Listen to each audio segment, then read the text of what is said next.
उस साल जब हमारे माता पिता की मौत हो गई थी और कंपनी दिवालिया होने की कगार पर थी, तब मैंने अपनी बहन का सबसे मुश्किल वक्त में साथ छोड़ दिया था। 5 साल बाद उसकी कंपनी लिस्टेड हो गई। अपनी कामयाबी और नाम के साथ वो सबकी नजरों में प्रेसिडेंट हुओ बन गई। एक ऐसी औरत जिसे हर कोई सम्मान देता था। जब रिपोर्टर्स ने उससे पूछा कि इन सालों में वो सबसे ज्यादा किसकी शुक्रगुजार है, तो मेरी बहन की आंखें ठंडी हो गईं। ताने भरे लहजे में उसने कहा, उस छोटे भाई की जिसने पैसों के लिए मुझे छोड़ दिया था। नहीं, वो अब मेरा भाई कहलाने लायक भी नहीं है। चलो देखते हैं वो अब कैसा जी रहा है। रिपोर्टर्स ने पूरे इंटरनेट पर प्रेसिडेंट हुओ के भाई को ढूंढने के लिए कैंपेन शुरू कर दिया। 10 मिलियन का इनाम भी रखा गया, लेकिन वो मुझे ढूंढ नहीं पाए। उन्हें सिर्फ वो डायरी मिली जो मैंने मरने से पहले लिखी थी। जब रिपोर्टर ने वो डायरी मेरी बहन को दी, तो वो वहीं जड़ हो गई। कांपते हाथों से उसने डायरी ली, लेकिन अगले ही पल उसे कूड़ेदान में फेंक दिया। ये हवाओ नियन की नई चाल है, या तुम लोग शो की टीआरपी के लिए जानबूझकर ऐसा कर रहे हो? रिपोर्टर ने सिर हिलाया और मेरी डायरी को सावधानी से उठाया। ये सच में आपके भाई की मौत से पहले लिखी गई डायरी है। जहां तक उनके शरीर की बात है, उसे कोई क्लेम करने नहीं आया, इसलिए क्रिमेटोरियम में उसका अंतिम संस्कार किया जा चुका है। उसकी बात पूरी भी नहीं हुई थी कि मेरी बहन गुस्से में खड़ी हो गई। ये मत सोचना कि ऐसी चाल चलकर मैं उसे माफ कर दूंगी। जाओ हुआनियन से कह दो, अब मेरा एक नया भाई है। वो मेरे लिए बिल्कुल भी मायने नहीं रखता। अगर वो सच में मर भी गया है, तब भी मुझे फर्क नहीं पड़ेगा। रिपोर्टर असहज होकर बोला, तो इस डायरी का क्या करें? मेरी बहन हुओ वान टोंग ने ठंडी हंसी के साथ कहा, तुम ही पढ़ो। मैं भी सुनना चाहती हूं कि वो अब कौन सा झूठ गढ़ेगा। हेलो मिस्टर डायरी, अब से कृपया मेरा अच्छे से ख्याल रखना। अब मेरे पास सिर्फ तुम ही बचे हो, है ना? आज मैं वो गिफ्ट्स लेकर भाग रहा था जो मेरे परिवार ने मेरे लिए खरीदे थे। तभी मेरी बहन ने मुझे पकड़ लिया। मैं उससे मिलना नहीं चाहता था। मैं बस चुपचाप घर छोड़ना चाहता था। लेकिन मेरी बहन बहुत जिद कर रही थी। उसने मेरा हाथ पकड़कर कहा कि मैं मत जाऊं, क्योंकि मैं ही उसका आखिरी परिवार हूं। उस पल मेरा दिल कांप गया था, लेकिन मैंने फिर भी ठंडा चेहरा बनाए रखा और उससे पूछा, अब जब कंपनी बैंकरप्ट हो चुकी है, क्या तुम अभी भी मेरे पसंद के मोटरसाइकिल मॉडल्स खरीद सकती हो? मैं पानी की तरह पैसे उड़ाता हूं, क्या तुम अभी भी मुझे पाल सकती हो? तुम्हारे साथ रहकर हर दिन पैसे बचाने के तरीके ढूंढने से अच्छा नहीं है? लेकिन मेरी बहन और ज्यादा घबरा गई। वो पूछने लगी कि मुझे ये सब किसने बताया, और कहने लगी कि किसी के बहकावे में मत आओ। उसने ये भी कहा कि वो आगे और मेहनत करेगी, बहुत सारा पैसा कमाएगी और मुझे पहले की तरह यंग मास्टर वाली जिंदगी जरूर देगी। लेकिन पता है मैंने क्या कहा? अगर मैं ठगा भी जा रहा हूं तो तुमसे क्या मतलब? अगर तुम्हारे पास मुझे पालने की ताकत और पैसे हैं, तो मैं अभी भी तुम्हारा अच्छा भाई बन सकता हूं। मैं घर भी लौट आऊंगा। लेकिन तुम्हारे पास पैसे कब होंगे? मेरी बहन बहुत मजबूत इरादों वाली इंसान है, लेकिन मुझे रोकने के लिए वो सच में घुटनों पर बैठ गई। कितना दर्दनाक था ना। मैंने अपना चेहरा दूसरी तरफ घुमा लिया, और जब वो नहीं देख रही थी, तो अपनी आंखों के आंसू पोंछ लिए।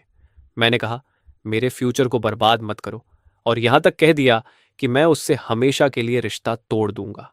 उस थप्पड़ ने मेरी बहन को पूरी तरह सुन्न कर दिया। वो बस वहीं खड़ी रह गई और बेबस होकर मुझे सामान लेकर जाते हुए देखती रही। मुझे माफ कर देना बहन, बहुत दर्द हुआ होगा ना? ये पन्ना पढ़ने के बाद रिपोर्टर ने गहरी सांस ली।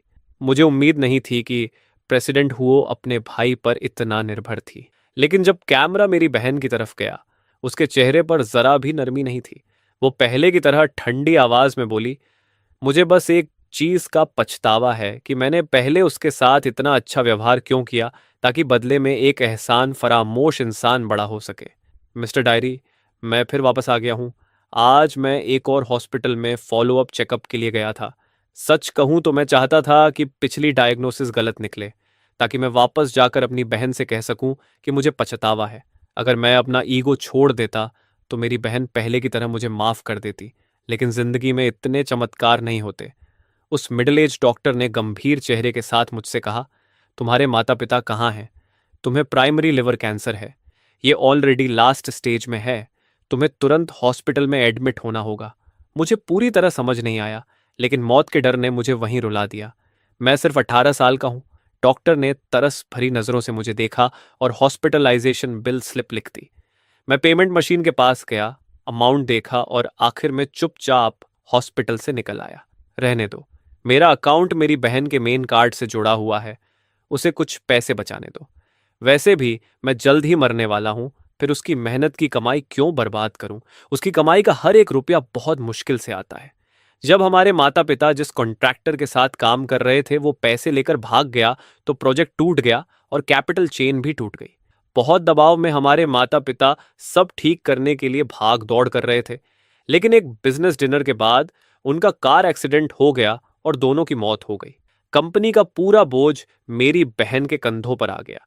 मैंने अपनी आंखों से देखा था कि डेट कलेक्टर्स हमारे घर आए और पैसे वसूलने के लिए घर की सारी कीमती चीजें उठा ले गए, और मेरी बहन ने मेरी पढ़ाई के लिए कुछ लाख बचाने के लिए उनके सामने घुटनों पर बैठकर सिर तक झुका दिया था।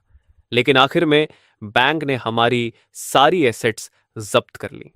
कर्ज चुकाने के लिए मेरी बहन हर जगह पैसे उधार मांगती फिरती थी।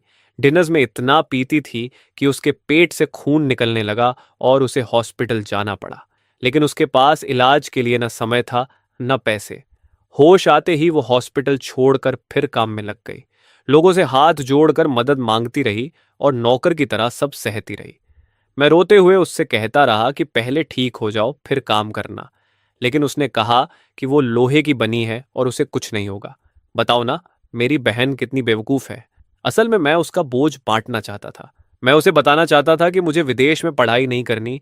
मैं पहले वाला बिगड़ा हुआ यंग मास्टर नहीं रहा। मैं सब कुछ छोड़ सकता था, पार्ट टाइम काम करके पैसे भी कमा सकता था और उसका सहारा बन सकता था। लेकिन मैंने कभी नहीं सोचा था कि इतने अहम वक्त पर मुझे दुनिया की सबसे महंगी बीमारी हो जाएगी। मिस्टर डायरी, क्या तुम्हें भी लगता है कि मैं पूरी तरह बेकार हूं? रिपोर्टर की आंखें लाल हो गईं। लगता है आपके भाई के जाने के पीछे सच में कोई छिपी हुई वजह थी। इतनी कम उम्र में लिवर कैंसर होना, यह सच में बहुत दुखद है। हुओ वांटोंग ने ठंडी हंसी के साथ कहा। बेचारा बनने का यह नाटक काफी अच्छा किया है। रिपोर्टर लिन, उसके झांसे में मत आओ। हुओ नियन झूठ बोलने में हमेशा सबसे आगे रहा है। जब वो छोटा था उसने हमारे माता पिता से झूठ बोला था कि उसका टखना मुड़ गया है, जिससे पूरा परिवार घबरा गया था। सब उसके लिए भाग दौड़ करने लगे थे और उसे हॉस्पिटल तक ले गए थे। उसकी एक्टिंग हमेशा से बहुत अच्छी रही है। मुझे उम्मीद भी यही है। कल रात मुझे फिर से इंसोम्निया हुआ। ऐसा नहीं है कि मैं सोना नहीं चाहता, मैं सच में सो ही नहीं पा रहा हूँ। मेरी बीमारी और गंभीर होती जा रही है और दवाई खरीदे बिना मैं दर्द बिल्कुल सह नहीं सकता।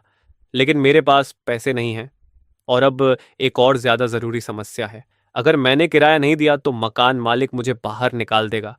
फिर मुझे सच में पुल के नीचे सोना पड़ेगा, ठीक वैसे ही जैसे बचपन में मैं अपनी बहन से मजाक में कहा करता था। पहले मैं मार्शल आर्ट्स नॉवेल्स पढ़ता था और सोचता था कि पुल के नीचे सोने वाले बड़े हीरोज कितने कूल होते हैं। लेकिन अब बड़ा होने के बाद मुझे सच में बहुत डर लगता है। खर्च करने के लिए पैसे नहीं थे, इसलिए मेरे पास कोई और रास्ता नहीं बचा और मैंने मॉम और डैड के दिए हुए गिफ्ट्स ऑनलाइन बेचने के लिए डाल दिए। वो उन बहुत कम चीज़ों में से थे जिन्हें मैं अपने साथ लाया था। लेकिन जब लोग सच में उन्हें खरीदने के लिए मुझसे बात करने आए तो मैं बार बार बहाने बनाकर उन्हें मना करता रहा। आखिर में मैं उनसे अलग ही नहीं हो पाया। अंत में मैं दर्द से इतना तड़प रहा था और भूख से इतनी बुरी हालत हो गई थी कि मैं और सह नहीं पाया और कार्ड से 500 निकाल लिए। माफ करना बहन, मैंने फिर तुम्हारे पैसे खर्च कर दिए। गरीब बनने के बाद मुझे पता चला कि मेरा पुराना पिकी ईटर वाला स्वभाव ठीक हो गया है। जब मैं भूख से लगभग बेहोश होने वाला था तब मैंने दूसरों द्वारा कूड़ेदान में फेंके गए गंदे बंस तक उठाकर खाए। सच कहूं तो उनका स्वाद बुरा नहीं था। लगता है गरीबी यंग मास्टर की सारी आदतें ठीक कर देती हैं। मैं सुपरमार्केट गया और एक बैग स्टीम्ड बंस और एक बोतल मिनरल वाटर खरीदी। फिर हॉस्पिटल जाकर दवाई ली और बाकी पैसे किराए के लिए बचा लिए। मेरे टीचर ने फिर कॉल किया। उन्होंने कहा कि मुझे मेहनत से पढ़ाई करनी चाहिए, क्योंकि इतने अच्छे ग्रेड्स वाला स्टूडेंट अचानक क्लासेस छोड़ दे, ये बहुत अफसोस की बात है। मुझे डर था कि वो मेरी बहन से संपर्क कर लेंगे, इसलिए मैंने स्कूल छोड़ने की रिक्वेस्ट कर दी। लेकिन टीचर ने फिर भी मेरी बहन को कॉल कर दिया। अभी थोड़ी देर पहले मेरी बहन का फोन आया था। उसकी आवाज सख्त और ठंडी थी। हुओनियन, मुझे पता है कि तुम मुझसे कोई रिश्ता नहीं रखना चाहते और मुझे फर्क नहीं पड़ता कि तुम किसके सहारे जी रहे हो, लेकिन जिस पढ़ाई पर तुम्हें इतना गर्व था उसे किसी लड़की के लिए छोड़ना नहीं चाहिए। इतनी गिरावट में जाकर क्या तुम मॉम और डैड के लायक हो? मेरी बहन की आवाज सुने हुए सिर्फ लगभग 10 दिन हुए थे, लेकिन ऐसा लगा जैसे आधी जिंदगी बीत गई हो। मैंने अपना मुंह ढक लिया ताकि जोर से रो ना पड़ूं, लेकिन आंसू रुक ही नहीं रहे थे। बहन, मुझे तुम्हारी बहुत याद आ रही है। फोन के दूसरी तरफ मेरी बहन इंतजार करते करते चिढ़ गई और एक और कड़वी बात कह दी। अगर तुम ऐसे ही करते रहे तो मैं सच में तुम्हारी परवाह करना बंद कर दूंगी। उसने फोन काट दिया, लेकिन मैं बहुत देर तक रोता रहा। डियर डायरी, मुझे लगता है मुझे अपनी बहन का नंबर ब्लॉक कर देना चाहिए। कल मैं स्कूल विड्रॉवल की प्रोसेस पूरी करने जाऊंगा।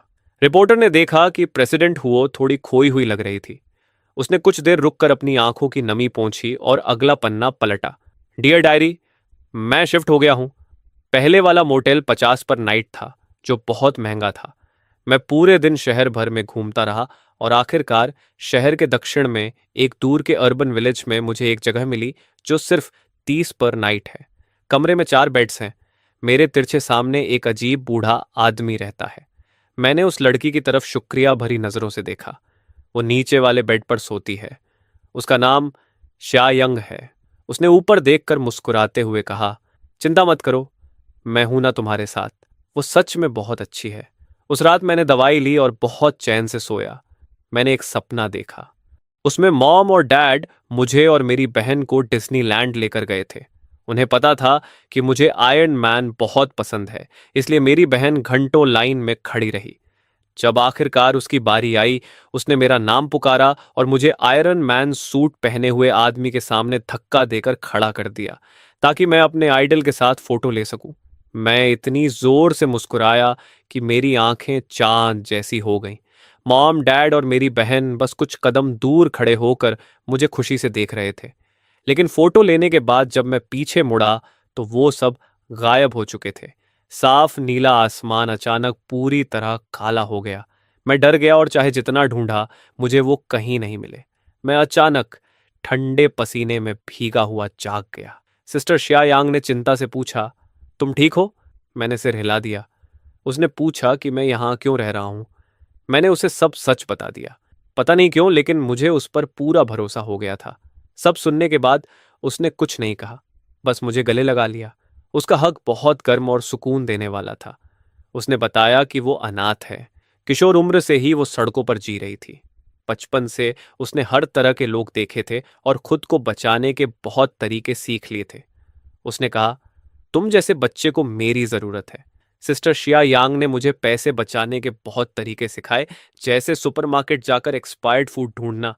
कुछ सुपरमार्केट्स थोड़ा कंपेंसेशन दे देते हैं, कुछ नहीं देते, लेकिन एक्सपायर्ड खाना फ्री में ले जाने देते हैं। उसने मुझे वेजिटेबल मार्केट से दुकानदारों द्वारा फेंकी गई सब्जियों की पत्तियां उठाना भी सिखाया। सड़े हुए हिस्से हटाकर उबलते पानी में डालो और पेट भर लो। सिस्टर शायंग मुझे पार्ट टाइम काम पर भी ले गई ताकि कुछ एक्स्ट्रा पैसे कमा सकूं। मैंने सिर्फ एक दोपहर में 60 युआन कमा लिए। पैसे हाथ में पकड़कर पहली बार लगा कि मैं पूरी तरह बेकार नहीं हूं। मैंने सोचा, अगर मैं हर दिन इतना कमा सकूं तो मरने के बाद अपनी बहन के लिए कुछ पैसे छोड़ सकता हूं। ये सोचकर मैं जोर से हंस पड़ा। सिस्टर शियायांग ने मुझे ऐसे देखा जैसे मैं पागल हूं। सिर्फ 60 युआन पर इतना खुश हो रहे हो? उसने मेरे माथे पर उंगली मार कर कहा, तुम्हारी कोई बड़ी एम्बिशन नहीं है? उस अजीब बूढ़े आदमी से हर दिन बचकर रहने और पावर कट होने से पहले जल्दी नहाकर सो जाने की भाग दौड़ के अलावा, क्योंकि मोटेल में रात 10 बजे पानी और बिजली बंद हो जाती है, यहाँ रहना असल में काफी खुशहाल रहा है। फिर से बिजली जाने का समय हो गया है। Good night. रिपोर्टर ने नोटिस किया कि जब वो बूढ़े आदमी वाला हिस्सा पढ़ रहा था, तब हमेशा ठंडी रहने वाली प्रेसिडेंट हुओ ने चुपचाप अपनी मुट्ठियां भींच ली थीं। उसने सोचा शायद प्रेसिडेंट हुओ अपने भाई से उतनी नफरत नहीं करती जितनी दिखाती है, लेकिन अगले ही पल उसे लगा शायद ये उसका भ्रम है। उसने अगला पन्ना पलटा और पढ़ना जारी रखा। डियर डायरी, मैं वहां से निकल आया हूं क्योंकि कल सिस्टर शिया यांग ने मुझे खून खांसते हुए देख लिया था। उसके पास खुद कोई बचत नहीं है, फिर भी वो मुझे डॉक्टर के पास ले जाने पर अड़ गई। मैंने उसे पहले कभी नहीं बताया था कि मैं बीमार हूं। मैंने सिर्फ इतना कहा था कि मेरा अपनी बहन से झगड़ा हुआ था, इसलिए मैं घर छोड़ कर आया हूं। लेकिन मैं उससे ये बात छुपा नहीं पाया। शायद मैं सच में बदकिस्मती लाने वाला इंसान हूं। मैं अपनी बहन पर बोझ नहीं बनना चाहता और ना ही इस वफादार दोस्त पर जिसे मैं अभी अभी मिला हूं। उसने एक बार मुझसे कहा था कि वो पैसे बचाकर अपनी ऑटो रिपेयर शॉप खोलेगी और अपना खुद का घर बनाएगी। मैं तुम्हें इतनी कम उम्र में मरने नहीं दूंगी, ये कहते वक्त उसकी आंखों में जबरदस्त जिद भरी हुई थी। मैं मुस्कुराया और सिर हिला दिया, लेकिन दिल में बस यही सोच रहा था, अलविदा बहन। अगली सुबह बहुत जल्दी मैं अपना थोड़ा सा सामान घसीटते हुए चुपचाप वहां से निकल गया। झुककर डायरी लिखते लिखते मेरे पैरों में सुन्नपन हो रहा है। एक सेकंड रुको, मुझे थोड़ा सांस लेना है। ठीक है, हाल ही में मेरी तबीयत और खराब हो गई है। अब मुझे खून की उल्टियां होने लगी हैं। अभी भी मैं खुद को रोक नहीं पाया और फिर से खून उल्टी कर दी। राह चलते लोगों ने मुझे इस हालत में देखा तो बहुत डर गए। वो मुझसे दूर खड़े होकर उंगली दिखाते हुए आपस में फुसफुसाने लगे। मैं खुद को समेटकर जमीन पर घोल होकर बैठ गया और काफी देर बाद सिर उठाया। तभी मुझे पता चला कि डायरी पर खून टपक गया था। मैंने जल्दी से हाथ से उसे साफ करने की कोशिश की, लेकिन दाग और फैल गया। माफ करना डियर डायरी, तुम्हें भी गंदा कर दिया। मेरा ऐसा इरादा नहीं था, बस बहुत दर्द हो रहा है। मैं खुद को कंट्रोल नहीं कर पा रहा। जब मैं जमीन पर बैठकर खुद को संभालने की कोशिश कर रहा था, तभी फटे पुराने कपड़े पहनी एक महिला मेरे पास आई और मेरे हाथ में कुछ पैसे ठूंस दिए। मैंने उसे बहुत रोकने की कोशिश की, लेकिन वो पैसे डालकर भाग गई। मैं चुपचाप उसके पीछे गया और देखा कि वो अपने पति के साथ थी और उसके पति की गोद में बहुत छोटा बच्चा था। उसने अपने बाल पीछे किए, बच्चे के गाल पर किस किया और फिर जल्दी जल्दी फल बेचने में लग गई। मैं बहुत देर तक वहीं खड़ा रहा, जब तक अंधेरा नहीं हो गया। ठंड से मेरा आधा शरीर सुन्न हो चुका था और उनके आधे से ज्यादा फल अब भी नहीं बिके थे। उस महिला ने आह भरी। उसके पति ने उसे कुछ शब्दों में दिलासा दिया। फिर दोनों सामान समेटने लगे और बच्चे को पास रखी टोकरी में लिटा दिया। मैंने अपना हुड पहना, जल्दी से उनके पास गया और जब वो नहीं देख रहे थे तो वो पैसे वापस बच्चे के कपड़ों में रख दिए। वाह, क्या शानदार बनाई हुई कहानी है। मैं तो लगभग इमोशनल ही हो गया था। पैसे खत्म हो गए तो अब फिक्शन लिखकर पैसे कमाने की कोशिश कर रहा है। रिपोर्टर लिन, आगे पढ़ने की कोई जरूरत नहीं है। मैं भी बेवकूफ हूं जो यहां बैठकर इतना समय बर्बाद कर रही हूं। क्योंकि वो मरने का नाटक कर रहा है और मुझसे सामना करने की हिम्मत नहीं रखता, तो मैं उसे सच में मरा हुआ ही मान लेती हूं। वैसे भी मुझे कोई फर्क नहीं पड़ता। इतना कहकर वो बिना किसी लगाव के उठी और चली गई। इंटरव्यू अचानक वहीं खत्म हो गया। लेकिन ये इंटरव्यू एपिसोड बहुत वायरल हो गया। लोगों ने 5 साल पुरानी खबरें निकाल लीं कि जब प्रेसिडेंट हुओ ने अपने भाई से रिश्ता तोड़ा था, तब वो अक्सर साइकोलॉजिकल क्लिनिक जाया करती थी। लोगों ने अंदाजा लगाया कि माता पिता की मौत और भाई के धोखे की वजह से प्रेसिडेंट हुओ सीवियर डिप्रेशन में चली गई थी और कंपनी संभलने के बाद उसने एक नया छोटा भाई अडॉप्ट कर लिया। दूसरी तरफ प्रेसिडेंट हुओ के असली भाई की डायरी ने इंटरनेट पर जबरदस्त बहस छेड़ दी। कुछ लोग उसके भाई को अटेंशन सीकर कह रहे थे कि वो मरने का नाटक कर रहा है। उनका कहना था कि उसने पैसों के लिए अपनी बहन को छोड़ दिया था, उसे अकेले बैंक्रप्सी क्राइसिस का सामना करने के लिए छोड़ दिया, जिससे उसकी मेंटल हेल्थ पूरी तरह टूट गई। अब जब उसने अपनी बहन को सक्सेसफुल देखा तो सिंपैथी पाने के लिए विक्टिम बन रहा है और ऐसी डायरी तक बना ली। वैसे भी प्रेसिडेंट हुओ के पास अब नया भाई है। अफवाह थी कि उसके 18वें बर्थडे पर उसने पूरा अमेंसमेंट पार्क बुक कर लिया था और उसे limited edition sports car gift की थी। लोग कह रहे थे कि वो उसे हद से ज्यादा प्यार करती है, लेकिन बहुत से लोगों को लगा कि इसके पीछे कोई छुपा सच भी हो सकता है। डायरी बहुत असली लग रही थी और उसमें इमोशंस भी बहुत सच्चे थे। मुझे नहीं लगता कि ऐसा लिखने वाला इंसान इतना बुरा हो सकता है। चाहे लोगों की राय कुछ भी हो, सब एक ही चीज का इंतजार कर रहे थे, प्रेसिडेंट हुओ का भाई अगली डायरी एंट्री में क्या लिखेगा। रेटिंग्स के लिए टीवी स्टेशन ने फिर से प्रेसिडेंट हुओ से संपर्क किया और पूछा कि क्या वो अपने भाई की मौत से पहले लिखी डायरी को पब्लिक करना चाहती है। चाहे उसे यकीन नहीं था या सच में उसे फर्क नहीं पड़ता था, प्रेसिडेंट हुओ की असिस्टेंट ने कहा कि प्रेसिडेंट हुओ का जवाब है, ये डायरी पहले ही तुम्हारे टीवी स्टेशन को दे दी गई है। इसे पब्लिक करो या जला दो, मुझे कोई आपत्ति नहीं है। उसने ये भी साफ कर दिया कि प्रेसिडेंट हुओ का सिर्फ एक ही छोटा भाई है, हुओयान। हाँ हाँ, कितना सेटिस्फाइंग है, कुछ नेटिजन्स ने कहा। बहुत मजा आ रहा है। देखते हैं प्रेसिडेंट हुओ का भाई कब तक एक्टिंग करता है। उसे उसकी बिल्कुल परवाह नहीं है।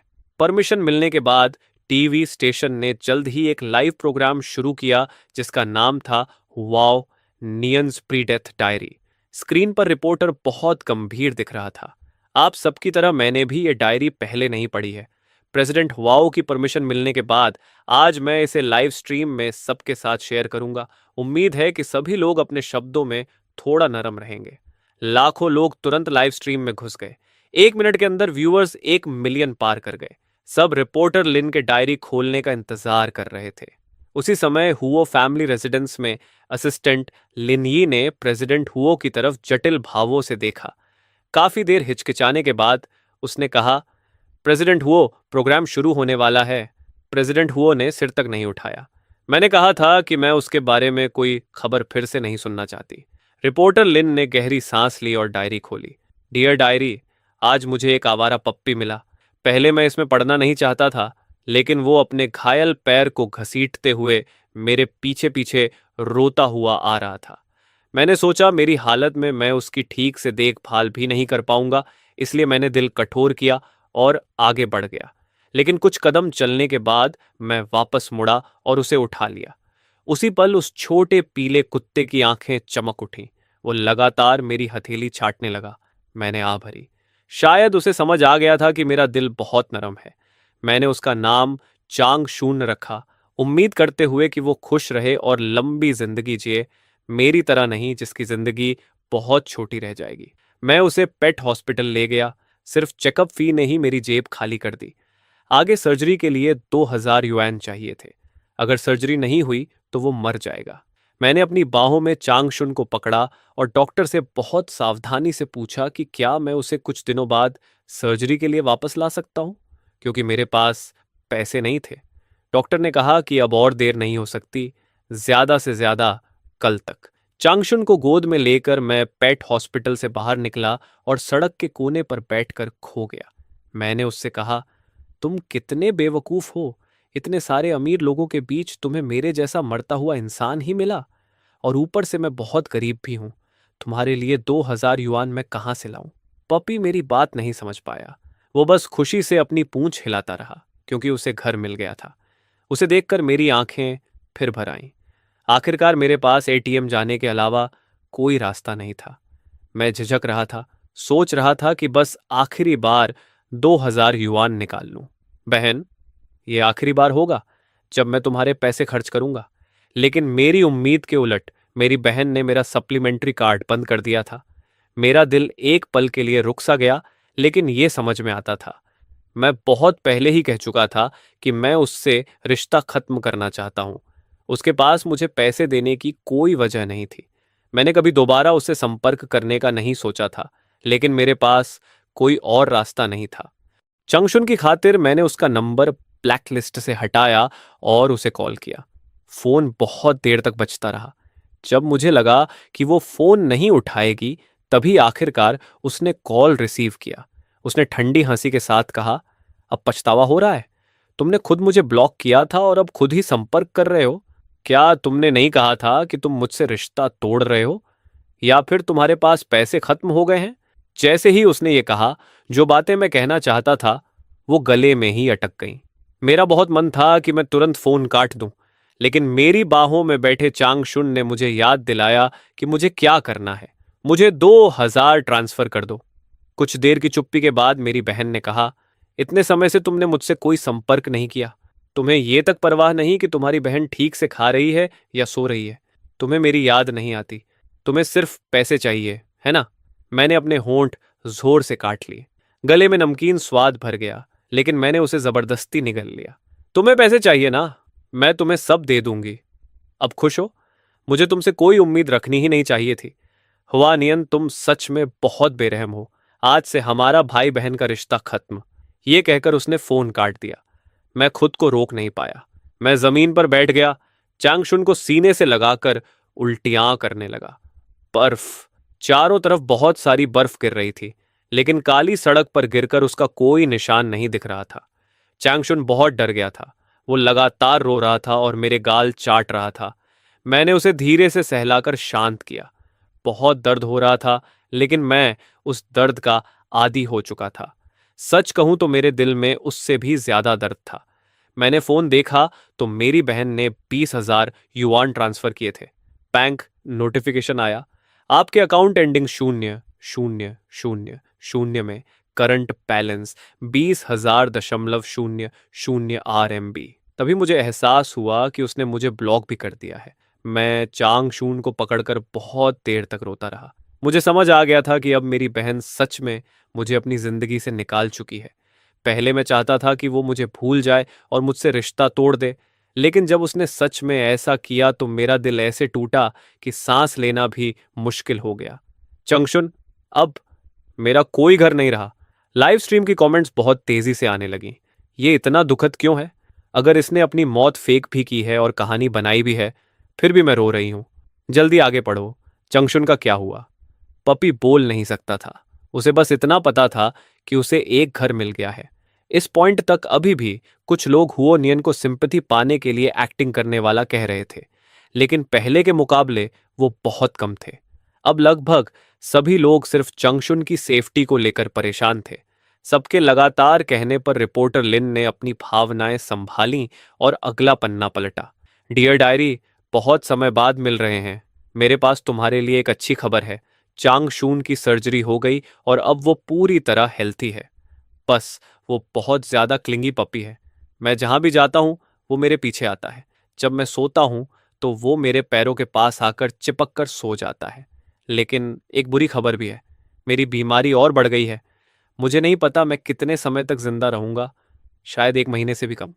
अब जब मैं फार्मेसी में दवाई खरीदने जाता हूं तो फार्मासिस्ट मुझे शक भरी नजरों से देखते हैं। उन्हें हमेशा लगता है कि मैं कोई एडिक्ट हूं।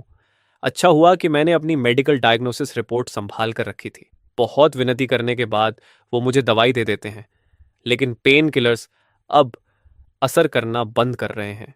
सोने के लिए मुझे पहले से ज्यादा दवाइयां लेनी पड़ती हैं। कल जब मैं फ्लायर्स बांट रहा था, तभी अचानक सड़क किनारे बेहोश होकर गिर पड़ा। चांगशुन बहुत डर गया था। वो लगातार मेरा चेहरा चाट रहा था और भौंक रहा था। आखिर उसकी वजह से कुछ अच्छे लोगों का ध्यान मेरी तरफ गया और उन्होंने मुझे हॉस्पिटल पहुंचाया, जिससे फिर मेरा और पैसा खर्च हो गया। मैंने भारी दिल से हिसाब लगाया। ना सिर्फ मुझे पार्ट टाइम जॉब की पेमेंट नहीं मिली, बल्कि ऊपर से अच्छा खासा पैसा भी चला गया।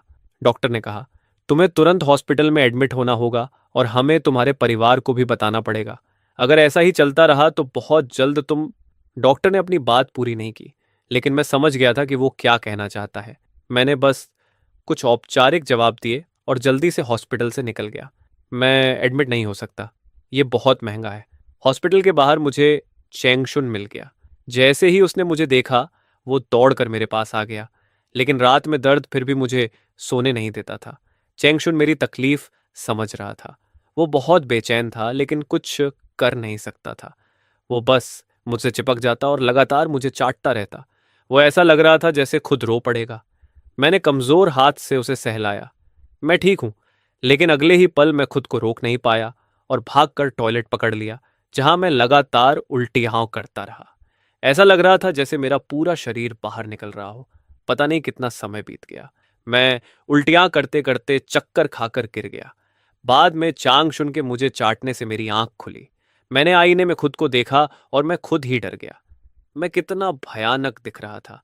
मेरे बाल झड़ने लगे थे। चेहरा पीला पड़ चुका था। जो गाल पहले गोल मटोल थे, वो अब इतने ढस चुके थे कि मेरी ठुड्डी नुकीली दिख रही थी। मेरी बहन मजाक में कहती थी कि मेरा बेबी फेस बहुत इनोसेंट लगता है, लेकिन अब लगता है मेरी जिंदगी हमेशा के लिए इसी चेहरे पर रुक जाएगी। हमेशा जवान रहना इतना अच्छा नहीं होता।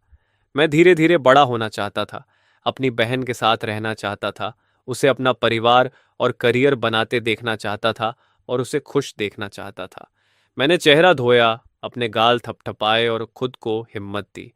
एक अच्छी बात तो है, मेरी बहन मुझे इस हालत में नहीं देख सकती, वरना वो बहुत डर जाती। खाना खाने के बाद मैं मुश्किल से सो पाया, लेकिन आधी रात को फिर तेज बुखार के साथ जाग गया। मिस्टर डायरी, बहुत दर्द हो रहा है। सच कहूं तो मुझे अपनी बहन की बहुत बहुत याद आ रही है। मैं उसे बस एक बार और देखना चाहता हूँ। दूर से ही देख लूं वही काफी होगा। इतनी छोटी सी इच्छा ज्यादा तो नहीं है ना? मैं अब अपनी बहन को देखने जा रहा हूँ और चांगशून भी मेरे साथ है। इसके लिए मैंने एक हैट, मास्क और ब्लैक ट्रेंच कोट तैयार किया है। मैं किसी पापराज़ी की तरह कूल लग रहा हूँ। मुझे बस उसे एक बार दूर से देखना है। मिस्टर डायरी, मैं वापस आ गया हूँ। मेरी बहन पहले की तरह अब भी बहुत खूबसूरत और कैपेबल है। वो पहले से लंबी लग रही थी, लेकिन और पतली भी हो गई है। मैं सिर्फ उसे देखकर वापस आने वाला था, लेकिन वो बहुत दुखी लग रही थी। उसे पहले मुस्कुराना बहुत पसंद था। पता नहीं क्यों मैं अनजाने में उसका पीछा करने लगा। फिर मैंने देखा कि वो हॉस्पिटल जा रही है। वो साइकोथेरेपिस्ट से क्यों मिल रही थी? उसके जाने के बाद मैंने उसके डॉक्टर से पूछा। उसने पहले बताने से मना कर दिया और कहा कि यह पेशेंट प्राइवेसी है। लेकिन मेरी बार बार विनती करने पर उसने आह भरते हुए उसकी हालत बताई। मेरी बहन बीमार है, बहुत ज्यादा बीमार। हमारे माता पिता की मौत उसके लिए बहुत बड़ा झटका थी और मेरे चले जाने से उसने खुद को बहुत दोषी मान लिया। उसे लगता था कि वो बेकार है और मेरी ठीक से देखभाल नहीं कर पाई। इसलिए मैंने उससे नफरत की और उसे छोड़ दिया। इसी वजह से उसने खुद को नुकसान पहुंचाना भी शुरू कर दिया था। मैं रोने लगा और रोते रोते हंसने भी लगा। मेरी बहन कितनी बेवकूफ है। बेकार तो मैं हूं। मैं सिर्फ उस पर बोझ बनता। वो दुनिया की सबसे अच्छी बहन है। वो मेरा महंगा बर्थडे गिफ्ट खरीदने के लिए पूरे साल अपनी पॉकेट मनी बचाती थी। वो स्कूल के बलीज और गुंडे बच्चों को तब तक पीटती थी जब तक वो उठ नहीं पाते थे, चाहे इसके लिए उसे सजा ही क्यों ना मिल जाए। हमारे माता पिता की मौत के बाद उसने अकेले सब कुछ संभाला, सारा दबाव खुद झेला और फिर भी मुझे आरामदायक जिंदगी देती रही। मैं उससे नफरत कैसे कर सकता था? रिपोर्टर लेन अचानक रुक गई और डायरी कैमरे की तरफ दिखाया। सबने देखा कि इस पेज पर साफ सुथरी राइटिंग के अलावा सूखे हुए आंसुओं के निशान भी थे। वो शायद बहुत देर तक रोया था। उसके आंसुओं ने डायरी के इस पन्ने को भिगो दिया था। रिपोर्टर की आंखें भी भर आईं। गला रूंधने की वजह से कांपती आवाज को संभालते हुए उसने पढ़ना जारी रखा। मैं बहुत बेकार हूं। मैं कुछ भी नहीं कर सकता। मैं बस बेबस होकर देखता रहा जब मेरी बहन मेरे सामने से गुजर गई, लेकिन मेरे पास आगे बढ़कर उसे गले लगाने की हिम्मत तक नहीं थी। जिस पल हमारी नजरें मिलीं, उसने बस नजरें हटा लीं। अब वो मुझे पहचान भी नहीं सकती। शायद ये सही ही है। मैं अभी किसी मॉन्स्टर जैसा दिखता हूं, इसलिए बेहतर है कि वो मुझे दोबारा कभी ना देखे। मैं उसे दुखी नहीं करना चाहता। मिस्टर डायरी, मैंने फैसला कर लिया है। इस तरह दर्द में तड़प तड़प कर मरने से अच्छा है कि मैं खुद अपनी जिंदगी खत्म कर दूं। क्या तुम्हें लगता है मैं सही कर रहा हूं? मेरी बीमारी ने सच में मुझे पागल सा बना दिया है। मैं अक्सर तुमसे और चंगशून से ऐसे बातें करता हूं जैसे तुम दोनों मुझे जवाब दे सकते हो। मैंने स्लीपिंग पिल्स खरीद ली हैं, लेकिन चांग शून्य का क्या? मैं उसे ऐसे अकेला नहीं छोड़ सकता। मैं चांग शून्य को अपनी बहन को देना चाहता हूं, ताकि वो उसका साथ दे सके और मेरी बहन भी अकेली ना रहे। मैं सच में बहुत स्मार्ट हूं, लेकिन अचानक मुझे याद आया कि कल मेरा बर्थडे है। मैं एक दिन और रुकूंगा। मैं अपने बर्थडे पर मरना नहीं चाहता। पिछले साल मेरे 17वें बर्थडे पर मॉम और डैड ने मेरे लिए limited edition gaming gear custom on order किया था। जब मैंने उसे खोला था तो डैड हंसते हुए मेरे कंधे पर हाथ रखकर बोले थे कि मैं सबसे कूल बच्चा हूं। मेरी बहन ने मेरे लिए एक मैकेनिकल वॉच तैयार की थी। उसका डायल चमक रहा था और वो बहुत महंगी थी। लेकिन वो सारे गिफ्ट्स बहुत पहले ही कर्ज के बदले ले लिए गए थे। अब मेरे पास सिर्फ वही सस्ते गिफ्ट्स बचे हैं। मैं उन्हें हर जगह अपने साथ लेकर घूमता हूँ। जब मेरे पास खाने के लिए पैसे नहीं थे, तब भी मैं उनमें से एक भी बेच नहीं पाया। जब मैं सोता हूं तो मॉम द्वारा मेरे 8वें बर्थडे पर दिया गया ब्राउन बेयर पकड़कर सोता हूं, जैसे मैं मॉम को गले लगा रहा हूं। मॉम, डैड और मेरी बहन ने यह भी कहा था कि मेरे 18वें बर्थडे पर वो बहुत ग्रैंड बर्थडे पार्टी करेंगे, अपने छोटे यंग मास्टर की एडल्टहुड सेलिब्रेशन के लिए। लेकिन अब लगता है कि मेरे पास सिर्फ चांगशन है। मैंने उसे कसकर गले लगाया। वही एकमात्र गर्माहट थी जो मैं महसूस कर सकता था। चांगशन शायद मेरी फीलिंग समझ गया था। वो अपनी गीली जीभ से लगातार मेरी हथेलियां और गाल चाटने लगा, जैसे मुझे गर्म रखने की कोशिश कर रहा हो। मुझे थोड़ी गुदगुदी हुई तो मैं मुस्कुरा दिया और उसे किस किया। मैं उसे बेकरी ले गया। मैं अपने लिए एक छोटा केक खरीदना चाहता था। पहले बर्थडेज पर मॉम और डैड के 3-4 लेयर वाले केक भी मुझे पसंद नहीं आते थे। अब इतने समय बाद केक खाने की क्रेविंग इतनी बढ़ गई थी कि मुंह में पानी आ गया। लेकिन जब मैंने कुछ 100 युआन की कीमत देखी तो मैं बहुत देर तक वहीं खड़ा रहा और पैसे खर्च करने की हिम्मत नहीं हुई। क्लर्क चिढ़कर मेरे पास आई और बोली, लेना है तो लो, नहीं तो जल्दी निकलो। फिर उसने मेरी बाहों में चांगशुन को देखा, भौहें सिकोड़कर कहा कि स्टोर में पेट्स अलाउड नहीं है। लेकिन मैंने अभी थोड़ी देर पहले एक लड़के को पूडल के साथ अंदर जाते देखा था। शायद इसलिए क्योंकि चांगशुन बहुत गंदा था। मेरे पास उसे ग्रूमिंग कराने के पैसे नहीं थे। मैंने बार बार माफी मांगी और सबसे सस्ता 20 युआन वाला चॉकलेट कपकेक खरीद लिया। मैं चांगशून को लेकर पार्क की बेंच पर बैठ गया। मेरे पास कैंडल नहीं थी, इसलिए मैंने बस अपने दिल में उन्हें इमेजिन किया। मैंने आंखें बंद की और अपनी विशेस मांगी। मैं चाहता हूं चांगशुन हमेशा सुरक्षित रहे। मैं चाहता हूं मेरी बहन सफल हो, लंबी उम्र जिए और हमेशा खुश रहे। आंखें खोलकर मैंने केक चांगशुन को खिलाया। वो बहुत खुशी से खा रहा था, जैसे सच में मेरे अडल्टहुड सेलिब्रेशन का हिस्सा हो। मुझे खुद केक बहुत खाने का मन था, लेकिन कुछ बाइट्स लेने के बाद ही मैं झुककर सब उल्टी कर बैठा। आखिर में मैं चांगशुन को पेट स्टोर ले गया और उसे नहलाया। इसमें 200 युएन लगे। मालिक ने कहा कि उसने इतना समझदार डॉग पहले कभी नहीं देखा। फिर मैं साफ सुथरे अच्छी खुशबू वाले चांगशुन को वापस लेकर आया। मैंने गहरी सांस ली। चांगशुन मेरे लिए भगवान का दिया हुआ गिफ्ट है। अब मैं ये गिफ्ट अपनी बहन को देना चाहता हूँ। उम्मीद है वो मेरी तरफ से चेंगशुन का ख्याल रखेगी और चेंगशुन मेरी जगह उसका साथ देगा। कार्ड में जो 20,000 युआन है, वो भी मैं चुपचाप उसके दरवाजे के नीचे सरका दूंगा। अगर कुछ अनएक्सपेक्टेड नहीं हुआ तो ये डायरी अब अपडेट नहीं होगी, क्योंकि कल मैं मॉम और डैड से मिलने दूसरी दुनिया जा रहा हूं। मिस्टर डायरी, मुझे तुम्हारी याद आएगी। चांगशुन, मैं तुम्हें भी आशीर्वाद दूंगा। और बहन, मैं हमेशा हमेशा तुम्हारी देखभाल करूंगा। मुझे लगा कहानी यहीं खत्म हो गई, लेकिन रिपोर्टर लिन ने इंस्टिंक्टिवली अगला पन्ना पलटा और वहां लिखे शब्द देखकर जम गई। माफ करना चांगशुन, मैं तुम्हारा ठीक से ख्याल नहीं रख पाया। मेरी बहन ने सोचा कि तुम किसी के पालतू डॉग हो, या शायद वो तुम्हें नहीं चाहती थी। मैं थोड़ी दूर छिपा हुआ था और सोच रहा था कि वो तुम्हें अपनाने के बाद ही मैं जाऊंगा। लेकिन चंगशुन अपनी लीश तोड़कर मेरी तरफ भाग आया।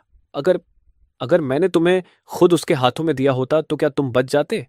मैं लगातार रो रहा था और चांगशुन से कह रहा था कि मुझे छोड़कर मत जाओ, मत जाओ। लेकिन उसने मुश्किल से सिर उठाया, धीरे से आवाज निकाली, मेरा चेहरा चाटा और फिर अपनी आंखें बंद कर ली। मैंने चांगशुन को सीने से लगाकर गाना गाया, little doggy be good, open the door wide. गाते गाते मेरा चेहरा आंसुओं से भर गया। मैंने चांगशुन को मॉम और डैड की कब्र के पास एक छोटे टीले पर दफना दिया। आज चांद पूरा नहीं है, लेकिन बहुत चमकीला है। मैं 15 तारीख तक इंतजार नहीं कर सकता। चंगशुन, थोड़ा धीरे भागो, मैं अभी तुम्हारे पास आ रहा हूं। मॉम और डैड के पास भी। अलविदा बहन। रिपोर्टर लिन ने डायरी पढ़ना खत्म किया। उसकी आंखें आंसुओं से भरी हुई थीं और लाइव स्ट्रीम कमेंट्स बहुत तेजी से स्क्रॉल हो रहे थे। क्या चंगशुन भी मर गया और हुओ नियन भी मर गया? राइटर बहुत क्रूल है। खुद को मारना ही काफी नहीं था क्या? डॉग को भी मार दिया। बेचारा चंगशुन। क्या हुओ नियन सच में मर गया है या ये फेक है? क्या ये सिर्फ पब्लिसिटी स्टंट है? कोई बताओ। रिपोर्टर लिन ने कहा, पुलिस रिकॉर्ड्स और हमारी इन्वेस्टिगेशन के मुताबिक हुओ नियन की मौत 5 साल पहले हो चुकी है। ये कोई पब्लिसिटी स्टंट नहीं है। कृपया मृत व्यक्ति का सम्मान करें और ऑनलाइन कुछ भी बोलने से पहले सोचें। इस डायरी को हम सुरक्षित रखेंगे। हम अब किसी और सवाल का जवाब नहीं देंगे। धन्यवाद। इसके बाद रिपोर्टर लिन ने लाइव स्ट्रीम बंद कर दी, लेकिन नेटिजन्स की क्यूरियोसिटी शांत नहीं हुई। इसलिए वो प्रेसिडेंट हुओ के वीबो पर मैसेजेस की बांट ले आए। इतने कमेंट्स और सर्चेस हुए कि वो ट्रेंडिंग सर्चेस में पहुंच गया। प्रेसिडेंट हुओ का भाई हुओ नियन मर चुका है। हुओ नियन की मौत से पहले की डायरी। क्या प्रेसिडेंट हुओ के भाई की मौत सच है? क्या यह डायरी सच है?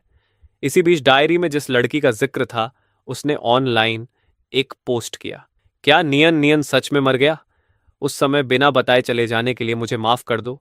मैंने उसे बहुत ढूंढा, लेकिन मैं उसे ढूंढ नहीं पाई। मैं उसके साथ खड़ी नहीं रह सकी।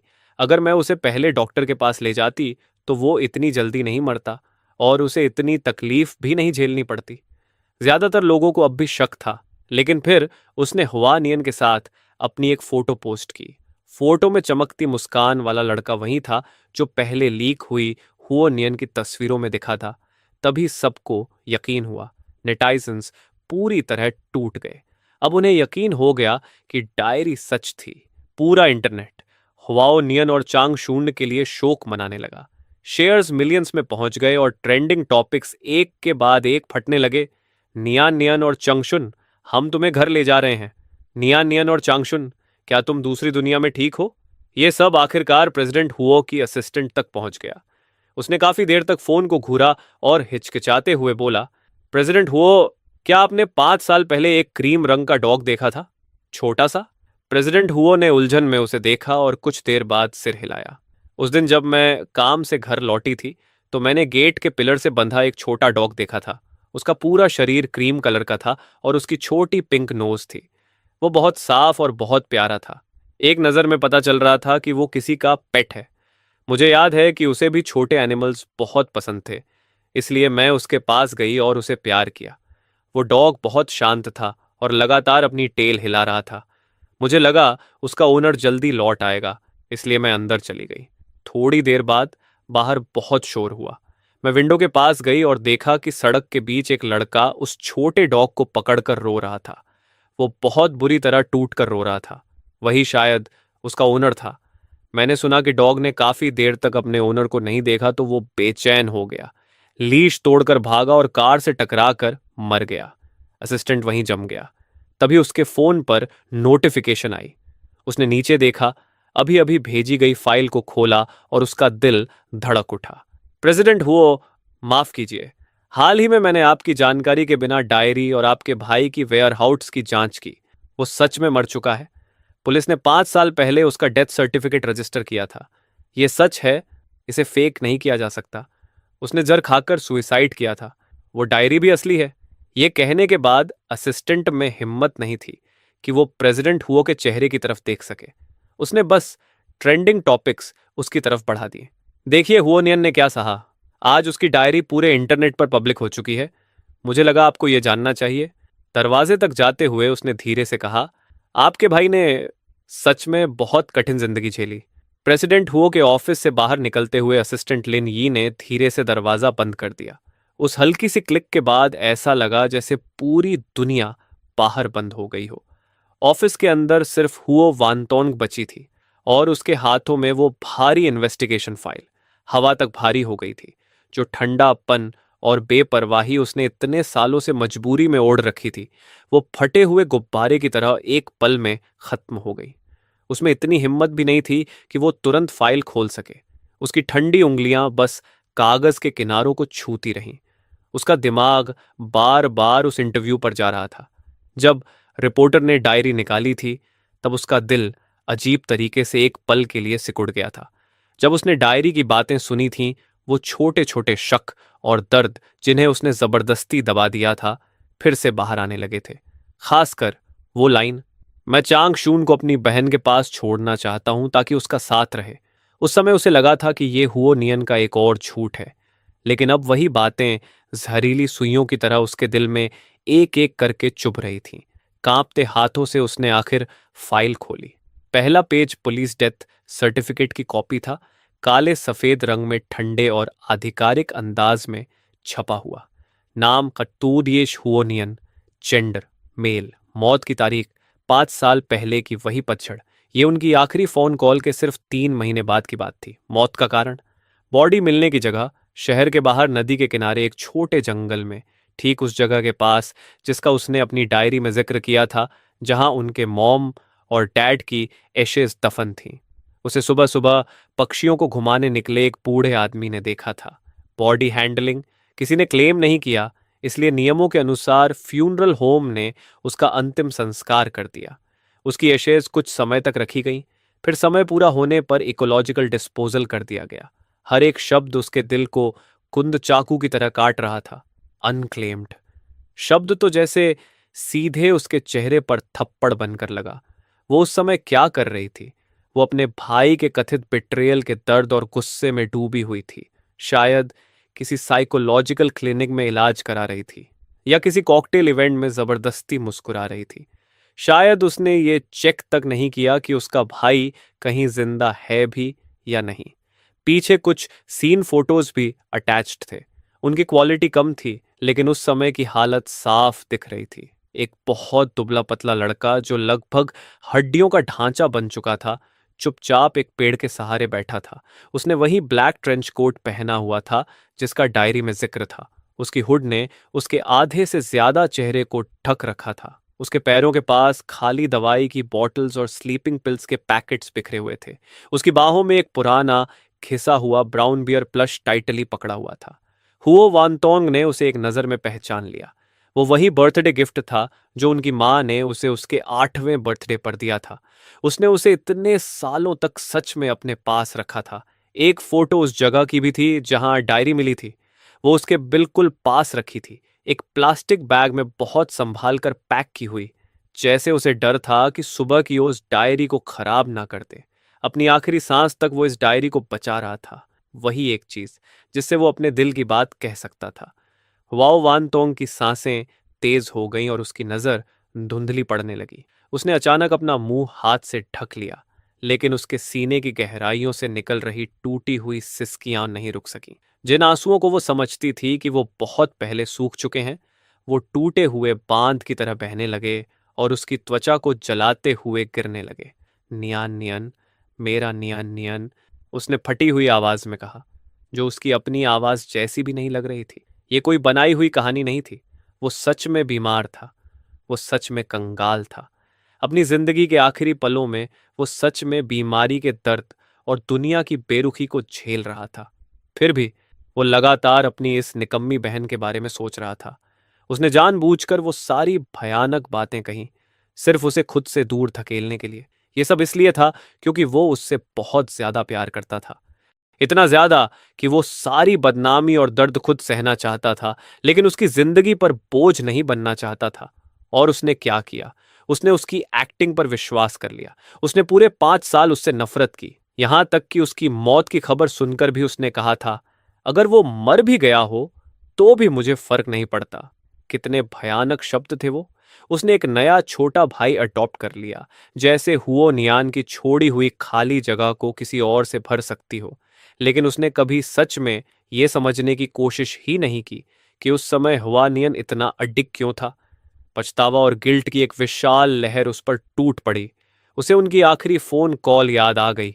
हुआनियन रोना रोकते हुए बोला था, मैंने तुम्हें सब कुछ दे दिया, अब खुश हो? मुझे तुमसे कोई उम्मीद नहीं रखनी चाहिए थी। फिर उसने कहा था, हुओ वानतोंग, तुम्हारे पास सच में दिल नहीं है। और फिर उसने बेरहमी से फोन काट दिया था और उसे ब्लॉक कर दिया था। उस समय ये बातें सुनकर उसे कितना दर्द हुआ होगा। क्या वो उस वक्त फिर खून खांस रहा था? क्या वो चांग शून को सीने से लगाए बेकाबू होकर रो रहा था? इतने सालों से दबा हुआ दर्द आखिर उसके गले को चीरते हुए एक दर्दनाक चीख बनकर बाहर निकल आया। हुआओ वान तोन अब खुद को संभाल नहीं पाई। वो कुर्सी से फिसलकर सीधे कारपेट पर गिर गई।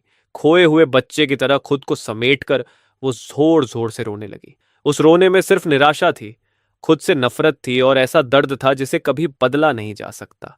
वो जमीन पर बार बार मुक्के मार रही थी। उसके नाखून महंगे कारपेट में ढांसने लगे थे। मैं उसे बचा सकती थी, मैं उसे पहचान सकती थी, मैंने उसे पहचाना क्यों नहीं? यही ख्याल बार बार उसकी समझ को खा रहा था। उस दिन साइकोलॉजिकल क्लिनिक के बाहर मास्क और हैट पहने वो दुबला पतला पेपाराजी जैसा लड़का उसका नियन नियन था। वो बस उसे देख रहा था और उसने ठंडेपन से नजरें फेर ली थीं। काश उस दिन वो रुक जाती। काश वो उसके पास जाकर सिर्फ एक बार पूछ लेती। लेकिन जिंदगी में काश जैसी कोई चीज नहीं होती। ऑफिस के बाहर लिनयी और कई सेक्रेटरीज उसकी टूटकर रोने की आवाज सुन रहे थे। सबने एक दूसरे को बेबसी से देखा। उनकी आंखों में चिंता और सिंपथी थी, लेकिन किसी की हिम्मत नहीं हुई अंदर जाने की। सब जानते थे कि प्रेसिडेंट हुओ को इस दर्द को बाहर निकालना जरूरी था। उसे इस खून जैसे कड़वे सच का सामना करना ही था। हुओ वानतोन को नहीं पता वो कितनी देर तक रोती रही, जब तक उसकी आवाज बैठ नहीं गई और आंसू जैसे खत्म नहीं हो गए।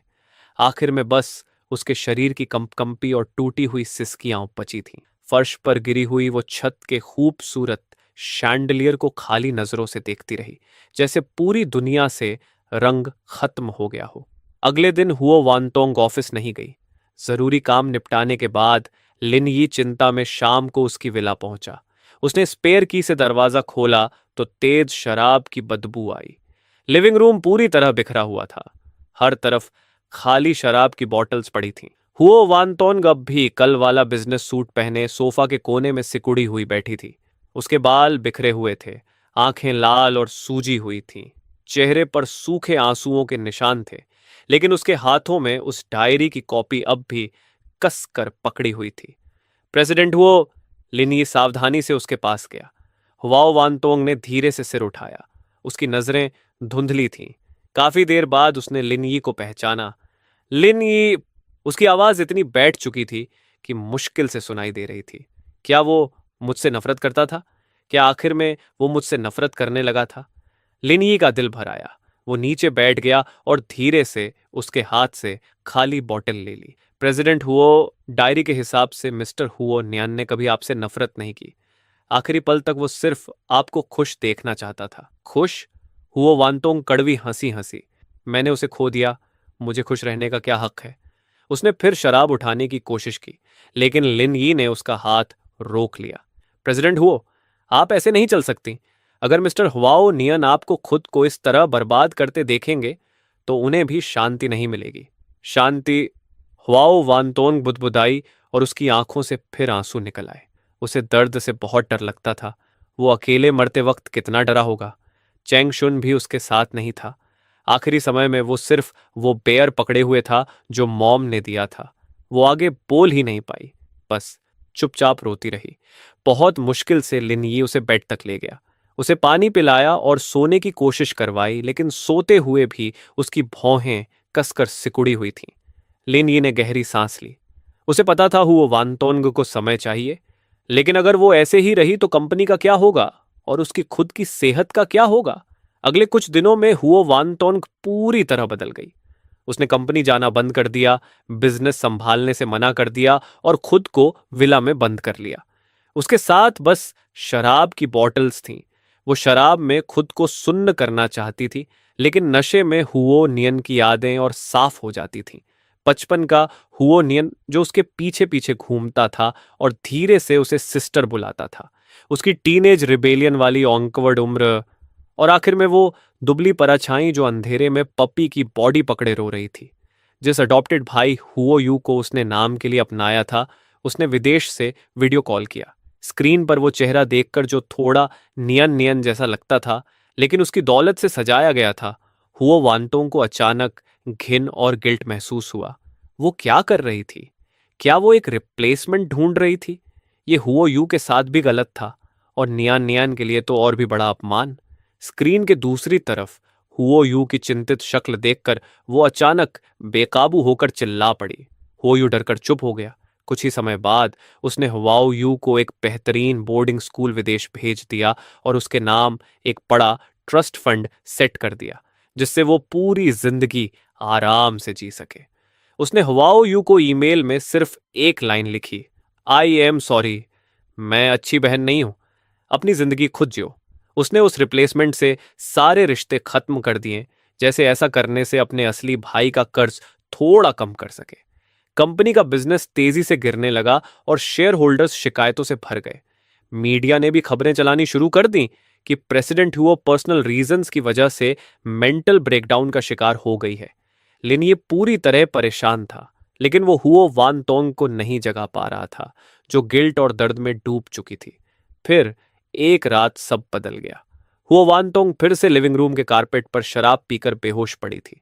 आधी नींद में उसे लगा कि हुआओ नियन उसके सामने खड़ा है। उसने साफ सफेद शर्ट पहनी हुई थी और उसकी मुस्कान पहले जैसी गर्म और चमकदार थी।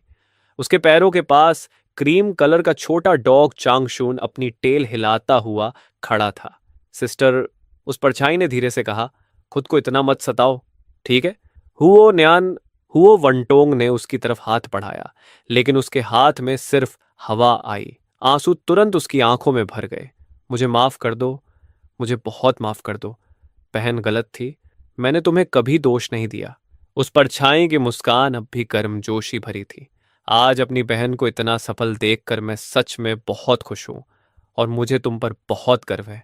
सिस्टर, मेरी हिस्से की जिंदगी भी तुम जीना, अच्छी तरह जीना, खुश रहना, ठीक है?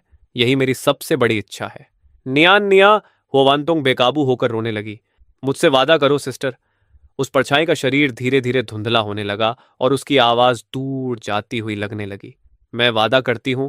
सिस्टर तुमसे वादा करती है। हुआओ वानतोंग चीखते हुए अचानक कारपेट से उठकर बैठ गई। लिविंग रूम पूरी तरह खाली था। सिर्फ खिड़की से आती चांदनी थी। वहां हुआओ न्यान का कोई निशान नहीं था, लेकिन वो सपना बेहद साफ था और नियान नियन की बातें अब भी उसके कानों में गूंज रही थीं। एक बार फिर दुख की भारी लहर उस पर टूटी, लेकिन इस बार उस दुख के बीच एक हल्की मगर मजबूत ताकत भी थी। हाँ, नियन नियन आखिरी पल तक उसे खुश देखना चाहता था। अगर वो खुद को ऐसे ही बर्बाद करती रही तो ऊपर से नियन नियन कितना दुखी होगा। वो नियन नियन को निराश नहीं कर सकती थी और ना ही उसके सैक्रिफाइस को बेकार जाने दे सकती थी। अगली सुबह जब लिन यी फिर चिंता में विला पहुंचा तो वो हैरान रह गया। हुआ वानतोंग पहले से जाग चुकी थी। उसने नहा लिया था और साफ कपड़े पहन लिए थे। उसका चेहरा अब भी पीला और थका हुआ था, लेकिन उसकी आंखें अब खाली और बेजान नहीं थीं। उनमें एक कठोर साफपन और दृढ़ निश्चय था। हुआ वंतोंग की आवाज अब भी बैठी हुई थी, लेकिन बहुत शांत थी। लिन ये मेरे लिए सबसे अच्छे प्राइवेट डॉक्टर से कांटेक्ट करो। मुझे पूरा बॉडी चेकअप चाहिए और आज दोपहर बोर्ड मेंबर्स की वीडियो कॉन्फ्रेंस अरेंज करो। मिस हुओ, आप मैं ठीक हूं। हवाओ वानतोंग ने उसकी बात काट दी और खिड़की के बाहर चमकती धूप को देखते हुए बोली, या यूं कहो, मुझे ठीक होना ही होगा, नियन नियन के लिए और अपने पापों का प्रायश्चित करने के लिए। हैरान कर देने वाली इच्छा शक्ति के साथ हुआओ वानतोंग ने खुद को फिर से बनाना शुरू किया। उसने डॉक्टर्स का पूरा साथ दिया, शराब छोड़ दी, खुद को खाने और सोने के लिए मजबूर किया और धीरे धीरे नॉर्मल लाइफ में वापस आने लगी। वो फिर से काम में डूब गई और पहले से भी ज्यादा सख्ती और एफिशिएंसी के साथ कंपनी संभालने लगी। उसने जल्दी ही कंपनी के गिरते हालात को संभाल लिया, लेकिन जो लोग उसे जानते थे वो समझ रहे थे कि पहले वाली वो अब नहीं रही। उसके अंदर जो थोड़ी बहुत गर्माहट थी वो भी खत्म हो चुकी थी। अब वो एक ठंडी सटीक वर्किंग मशीन जैसी बन गई थी, जैसे अंतहीन काम ही उसके दिल के खालीपन को भर सकता था। लेकिन काम के बाहर उसने एक सीक्रेट और मुश्किल मिशन शुरू किया। वो हुओनियन की जिंदगी के आखिरी दिनों का हर निशान ढूंढना चाहती थी। वो जानना चाहती थी कि उन 5 महीनों में जब वो उसके साथ नहीं थी उसने कैसे जिंदगी काटी। सबसे पहले उसने लिन यी की मदद से श्यायांग को ढूंढा, वही लड़की जिसने ऑनलाइन पोस्ट किया था। एक शांत कफे के प्राइवेट रूम में हुओ वांतोंग की मुलाकात उस लड़की से हुई जिसकी पर्सनैलिटी में सड़क पर जीने वाली मजबूती थी। श्यायांग ने उसे देखा तो उसकी आंखों में बहुत सारे इमोशंस थे, सिंपैथी, शिकायत और थोड़ी राहत। मिस वो, आप आखिरकार आ ही गईं। श्यायांग ने आह भरी। मैंने आपको ढूंढने की कोशिश की थी, लेकिन आपके असिस्टेंट ने मुझे रोक दिया। मुझे लगा था कि अब आपको सच में नियन नियन की परवाह नहीं है। मुझे परवाह है। वो वानतोंग की आवाज धीमी थी और उसमें हल्की कंपी थी। मैं बस अंधी थी, बेवकूफ थी। कृपया मुझे नियन नियन के बारे में सब कुछ बताओ। श्या यांग ने उसके सामने बैठी इस ताकतवर दिखने वाली औरत की आंखों में छुपा अंतहीन दुख देखा और उसका दिल पिघल गया। उसने उस गंदे मोटेल से कहानी शुरू की। उसने बताया कि नियन नियन कितना मासूम और जिद्दी था, कैसे वो खून खांसता था लेकिन हॉस्पिटल जाने से मना कर देता था, कैसे उसने जबरदस्ती सच उगलवाया कि उसे टर्मिनल इलनेस है, कैसे उसने अपनी सारी सेविंग्स उसके इलाज के लिए निकाल दी थी। वो बहुत समझदार था, इतना समझदार कि दिल टूट जाता था। श्यायांग की आंखें लाल हो गईं। वो बार बार कहता था कि वो मुझ पर बोझ नहीं बन सकता। कहता था कि मैं बहुत मुश्किल से पैसे कमाती हूं और मुझे अपनी ऑटो रिपेयर शॉप खोलने के लिए बचत करनी चाहिए।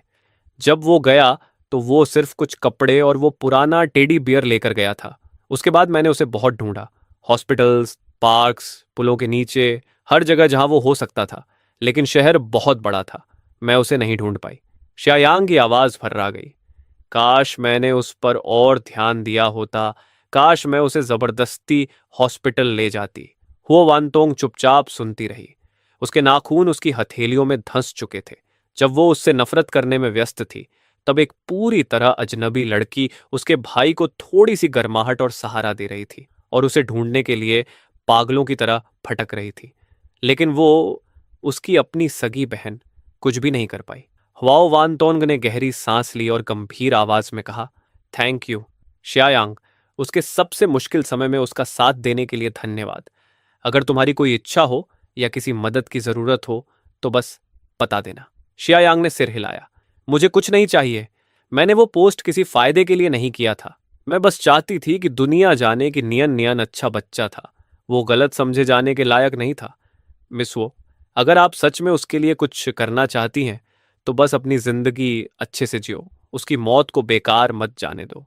श्यायांग की बातें बिल्कुल उसी तरह थीं जैसे नियन नियन ने उसके सपने में कहा था, और वो सीधे उसके दिल पर लगीं। कैफे से निकलने के बाद हुआओ वानतोंग श्यांग यांग के दिए क्लूज के आधार पर उस अर्बन विलेज पहुंची। कई साल गुजर चुके थे। वो जगह अब तोड़कर एक नया शॉपिंग मॉल बना दिया गया था। वो भीड़भाड़ वाले इंटरसेक्शन पर खड़ी होकर सोचने लगी कि नियन नियन ने यहाँ कैसे स्ट्रगल किया होगा, कैसे वो उस क्रीपी बूढ़े आदमी से बचता होगा, और कैसे कुछ दर्जन युआन कमाकर खुश हो जाता होगा। उसके सीने में दर्द उठने लगा। वो सुपरमार्केट गई, वेट मार्केट गई जिनका डायरी में जिक्र था, यहां तक कि उस पेट हॉस्पिटल भी पहुंची। पेट हॉस्पिटल का मैनेजर अब भी वही था। हुओ वानटोंग ने अपने फोन में सेव हुओ नियन की एक फोटो दिखाई जिसमें वो 17 साल की उम्र में बेफिक्र मुस्कुरा रहा था। मैनेजर ने बहुत देर तक फोटो देखी और फिर सिर हिला दिया। हम हर दिन बहुत सारे बीमार पेट्स देखते हैं, मुझे वो याद नहीं। लेकिन हुओ वनतोंग ने हार नहीं मानी। उसने चांग शुन का डिस्क्रिप्शन दिया। छोटा बेज कलर का डॉग जिसके पैर में चोट थी। मैनेजर ने भौहें सिकोड़कर काफी देर सोचा। उसे कुछ हल्का सा याद आया। हाँ, थोड़ा याद आ रहा है लेकिन डिटेल्स याद नहीं। हुओ वानतोंग फिर भी नहीं रुकी। अपने कनेक्शंस का इस्तेमाल करके उसने उस लोकल पुलिस ऑफिसर को ढूंढ निकाला जिसने उस समय हुओ नियन का केस संभाला था। वो बूढ़ा ऑफिसर रिटायरमेंट के करीब था, लेकिन उसे ये केस आज भी साफ याद था। वो बूढ़ा ऑफिसर हुओ वानतोंग को नदी किनारे उस छोटे जंगल में ले गया जहां हुओ नियन की बॉडी मिली थी। उसने नदी के पास खड़े एक बड़े पेड़ की तरफ इशारा किया और आह भरते हुए कहा, वो बच्चा सच में बहुत बेचारगी भरी हालत में था। उसे देखकर दिल टूट जाता था। वो यहीं था, बिल्कुल शांत, जैसे बस सो गया हो। हमने बहुत इन्वेस्टिगेशन की लेकिन फाउल प्ले का कोई सबूत नहीं मिला। हमने उसकी डायरी भी पढ़ी थी। यह साफ सुइसाइड था। उसके पास ज्यादा कुछ नहीं था, बस वो स्टफ्ड टॉय, वो डायरी और थोड़े से छुट्टे पैसे। हमने नियम के मुताबिक उसके परिवार को ढूंढने के लिए नोटिस भी जारी किए थे, लेकिन कोई उसे लेने नहीं आया। बूढ़े ऑफिसर ने हुओ वनतोंग की तरफ देखा और अपनी बाकी बात निकल गया। हुओ वानतोंग उस पेड़ के नीचे खड़ी रही। शुरुआती गर्मियों की हवा बह रही थी। पत्ते सरसराने लगे। पेड़ों की शाखाओं के बीच से धूप छनकर जमीन पर पड़ रही थी। वहां बहुत शांति थी, सिर्फ बहते पानी की आवाज थी।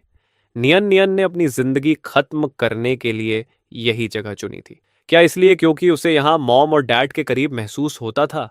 अपनी आखिरी सांसों में इन शांत जंगलों को देखते हुए वो क्या सोच रहा होगा? क्या उसे बचपन याद आ रहा होगा, वो दिन जब मॉम और डैड हमें पिकनिक पर ले जाते थे? हुओ वानटोंग धीरे से नीचे बैठ गई और पेड़ की खुरदरी छाल को सहलाने लगी, जैसे अभी भी उसे अपने भाई की बची हुई गर्माहट महसूस हो सकती हो। आंसू चुपचाप उसके चेहरे से बहकर मिट्टी में गिरते रहे। नियन नियन, तुम्हारी बहन आ गई है। माफ करना, मैं बहुत देर से आई, उसने टूटती आवाज में फुसफुसाया। आखिर में हुआओ वानतोंग अपने माता पिता की कब्र पर गई। उनके जॉइंट ग्रेव के पास उसे मिट्टी का एक छोटा सा टीला दिखा। डायरी के अनुसार वहीं चांग शून को दफनाया गया था। अब वहां हरी घास उग चुकी थी और छोटे जंगली फूल खिले हुए थे। उसने धीरे धीरे आसपास की घास साफ की और चेंग शुन की छोटी कब्र के पास खुद एक सुंदर छोटा युआरन दफनाया। उसके अंदर उसकी ओरिजिनल डायरी की राख थी। उसने एक्सपर्ट्स को हायर किया था ताकि स्पेशल टेक्निक से डायरी को साफ तरीके से राख बनाया जा सके। फिर वो राख यहां लेकर आई थी। उसने उस छोटे टीले को सहलाया और धीरे से कहा, चंगशुन, नियन नियन के आखिरी दिनों में उसके साथ रहने के लिए धन्यवाद। अब कृपया मॉम और डैड के साथ उसके पास ही रहना, ठीक है? ये सब करने के बाद वो वानतोंग अपने माता पिता की कब्र के सामने खड़ी हुई।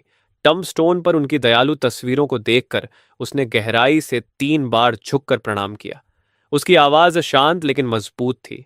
मॉम, डैड, माफ कीजिए, मैं अपने भाई का ख्याल नहीं रख पाई, लेकिन मैं आपसे वादा करती हूं, अब से मैं नियान नियन की हिस्से की जिंदगी भी अपने साथ लेकर जीऊंगी। मैं कुछ ऐसा करूंगी जिससे उसकी मौत बेकार ना जाए। शहर लौटने के बाद हवा वंतोंग ने एक बड़ा फैसला लिया। उसने प्रेस कॉन्फ्रेंस रखी और अनाउंस किया कि उसकी पर्सनल एसेट्स का बड़ा हिस्सा नए बने नियन चंगशंग चैरिटी फाउंडेशन में लगाया जाएगा। इस फाउंडेशन के दो मुख्य उद्देश्य थे। पहला, गरीब टीनेज कैंसर पेशेंट्स की मेडिकल एक्सपेंसेस और साइकोलॉजिकल सपोर्ट में मदद करना। दूसरा, स्ट्रे एनिमल्स को रेस्क्यू करना, उनके लिए प्रॉपर शेल्टर्स और अडॉप्शन सिस्टम बनाना। प्रेस कॉन्फ्रेंस में पहली बार हुओ वंतोंग ने पब्लिक में अपने भाई हुओनियन के बारे में खुलकर बात की। बहुत डिटेल्स बताए बिना उसने बस इतना कहा, मेरे भाई हुओनियन को अपनी जिंदगी में अजनबियों से काइंडनेस मिली थी और उसने लाइफ की बेरहमी और दर्द भी झेला। इस फाउंडेशन को बनाने का मकसद उसकी याद को सम्मान देना है और उन लोगों की मदद करना है जो अभी भी बीमारी और मुश्किलों से लड़ रहे हैं। मैं चाहती हूं कि हर जीवन के साथ नरमी से पेश आया जाए और हर काइंडनेस आगे बढ़ती रहे। उसके एक्शंस ने बिजनेस वर्ल्ड को हिला दिया और आम लोगों को डीपली टच किया। जो लोग पहले उसे क्रिटिसाइज कर रहे थे अब कहने लगे, रिस्पेक्ट टू बॉस हुओ, हमने आपको गलत समझा, सॉरी। धीरे धीरे सारे सवाल एडमिरेशन में बदल गए। लोगों को आखिर समझ आया कि ठंडी दिखने वाली प्रेसिडेंट हुओ के पीछे कितना गहरा दर्द और रिडेम्पशन छुपा था। फाउंडेशन का काम बहुत तेजी से शुरू हुआ। हुओ वानतोंग खुद प्रोजेक्ट रिव्यूज करती, हॉस्पिटल्स में बच्चों से मिलने जाती और शेल्टर्स में अडॉप्शन का इंतजार कर रहे एनिमल्स को देखने जाती। इस दौरान उसके चेहरे पर कभी कभी सच्ची और नरम मुस्कान भी दिखने लगी। उसकी आंखों का दुख कभी पूरी तरह खत्म नहीं हुआ, लेकिन उसने दर्द के साथ जीने का तरीका ढूंढ लिया था। वो अक्सर उस चिल्ड्रंस हॉस्पिटल जाती जिसे उसकी फाउंडेशन सपोर्ट करती थी और वार्ड्स के बाहर बैठकर बच्चों को बीमारी से लड़ते देखती थी। एक बार हुआओ न्यान जैसी बीमारी से जूझ रहा एक छोटा बच्चा केमोथेरेपी की वजह से सारे बाल खोने के बाद भी उसे देखकर मुस्कुरा रहा था। उस पल हुआओ वानतोंग को छोटे वाले न्यान न्यान की याद आ गई। वो उसके पास गई, उसके सिर पर प्यार से हाथ फेरा और उसे एक brand new motorcycle model gift किया। उस बच्चे की खुश मुस्कान ने उसके जमे हुए दिल में गर्माहट की लहर पैदा कर दी। उसने श्यायांग की भी फिर मदद करनी चाहिए। वो उसके लिए ऑटो रिपेयर शॉप खोलने में इन्वेस्टमेंट करना चाहती थी ताकि उसका सपना पूरा हो सके। लेकिन श्यायांग ने फिर मना कर दिया। बॉस हुओ, आपकी काइंडनेस की मैं कद्र करती हूं। श्यायांग खुलकर मुस्कुराई, लेकिन मैं अपने हाथों से पैसे कमाना चाहती हूँ। वैसे भी अब मैं फाउंडेशन में वॉलंटियर करती हूँ और स्ट्रे एनिमल रेस्क्यू को नर्डिनेट करने में मदद करती हूँ। मुझे ये काफ़ी मीनिंगफुल लगता है। शायद नियन नियन भी यही देखना चाहता। हम सब अपनी अपनी तरह से अच्छी जिंदगी जी रहे हैं। हुओ वानतोंग ने उसे मजबूर नहीं किया। उसने श्यायांग के फैसले की इज्जत की और किस्मत का शुक्रिया किया कि उसके भाई को आखिरी समय में ऐसा सच्चा दोस्त मिला। वो हमेशा कहता था कि सोए सॉस में डुबोकर खाया हुआ स्टीम्ड बन किसी फीस्ट से कम नहीं होता। श्यायांग ने खिड़की के बाहर देखते हुए शांत आवाज में कहा, असल में मुझे पता था कि वो बस बहुत भूखा था और उसके पास कोई दूसरा ऑप्शन नहीं था। लेकिन जब भी वो ये बात कहता था, उसकी आंखें चमकने लगती थीं, जैसे वो सच में कोई रॉयल फीस्ट खा रहा हो। वो वानतोंग चुपचाप सुनती रही। उसके नाखून उसकी हथेलियों में धंस गए थे और वो मुश्किल से अपने आंसू रोक पा रही थी। ये बातें डायरी के शब्दों से भी ज्यादा असली थीं और कहीं ज्यादा दर्दनाक भी। हर बात उसके दिल को चीर रही थी। अब वो सब जान चुकी थी। उसे पता था कैसे न्यान न्यान सर्दियों में ठंडे पानी के साथ बंस खाता था, कैसे वो दर्द से बिस्तर के कोने में कांपता था लेकिन आवाज से नहीं करता था, और कैसे चंगशुन उसके सबसे बुरे पलों में अपनी गीली जीभ से उसके आंसू साफ करता था। फिर उसने श्यायांग से उस अर्बन विलेज का एड्रेस मांगा जहां नियन नियन रहा करता था। हालांकि वो अर्बन विलेज बहुत पहले तोड़ा जा चुका था और उसकी जगह अब ऊंची ऊंची बिल्डिंग्स बन चुकी थीं। फिर भी हुआ वानतोंग अक्सर खुद गाड़ी चलाकर वहां जाती थी। वो सड़क किनारे गाड़ी पार्क करती और बस उन नई इमारतों को घूरती रहती, ये सोचते हुए कि उसका भाई अपनी बीमार बॉडी को घसीटते हुए यहाँ कैसे जिया होगा और कैसे उसने हार नहीं मानी होगी। वो अब भी कंपनी के काम बहुत व्यवस्थित तरीके से संभालती थी, लेकिन पहले जैसी पागलों वाली महत्वाकांक्षा अब काफी कम हो चुकी थी। उसने अपनी पावर्स डेलीगेट करनी शुरू कर दी और पहले की तरह हर छोटी चीज खुद कंट्रोल नहीं करती थी। बाहर के लोग कहते थे कि अपने भाई की मौत के बाद प्रेसिडेंट हुओ ने सब कुछ छोड़कर चैरिटी को अपनी जिंदगी बना लिया, लेकिन सिर्फ उसका असिस्टेंट लिन ये जानता था कि हुओ वानतोन के दिल को अब तक सच्ची शांति नहीं मिली थी। उसके स्टडी रूम में डायरी की फोटोकॉपी के किनारे घिस चुके थे। उसके पास liver cancer treatment, hospice care और साइकोलॉजिकल इंटरवेंशन से जुड़ी डॉक्यूमेंट्स का बहुत बड़ा ढेर रखा था, जैसे वो एक बहुत लंबी रिसर्च कर रही हो। और उसका सब्जेक्ट उसका वही भाई था जिसके लिए उसके दिल में अंतहीन गिल्ट था, जैसे वो अपने दिमाग में उस अतीत को बार बार बदलने की कोशिश कर रही हो जिसे बदला ही नहीं जा सकता। समय बहुत तेजी से बीत गया। देखते ही देखते वो डायरी लाइव स्ट्रीम जिसने पूरे देश को हिला दिया था, 3 साल पुरानी बात बन गई। नियन चंगशंग फाउंडेशन ने हजारों फैमिलीज की मदद की। वो वांतों को इस दौरान कई सम्मान भी मिले। एक बारिश भरी दोपहर उसे एक कॉल आया। ये कॉल सैनिटोरियम से था। हुओयू का, उसका अडॉप्टेड भाई, जो विदेश से फोन कर रहा था। फोन पर हुओयू की आवाज हिचकिचाती और चिंतित थी। सिस्टर, विदेश वाले घर में आपके पुराने सामान को सॉर्ट करते हुए मुझे एक बहुत छुपा हुआ फोटो एल्बम मिला। उसमें हुओ नियन की बचपन की बहुत सारी फोटोज हैं और आपकी टीनेज डायरी के कुछ पेजेस भी हैं जिन्हें किसी ने कभी नहीं देखा। मैंने उन्हें पढ़ा और मुझे कुछ ऐसी बातें पता चलीं जो शायद आप भी भूल चुकी हैं। ये मॉम और डैड की मौत से ठीक पहले की बातों के बारे में है, कुछ धुंधले लेकिन जानबूझकर दबाए गए सच। फोन पकड़ते हुए हुआओ वानतोन का हाथ हल्का कांप गया। बाहर बारिश की बूंदें खिड़की पर गिर रही थीं और माहौल बेचैन कर रहा था।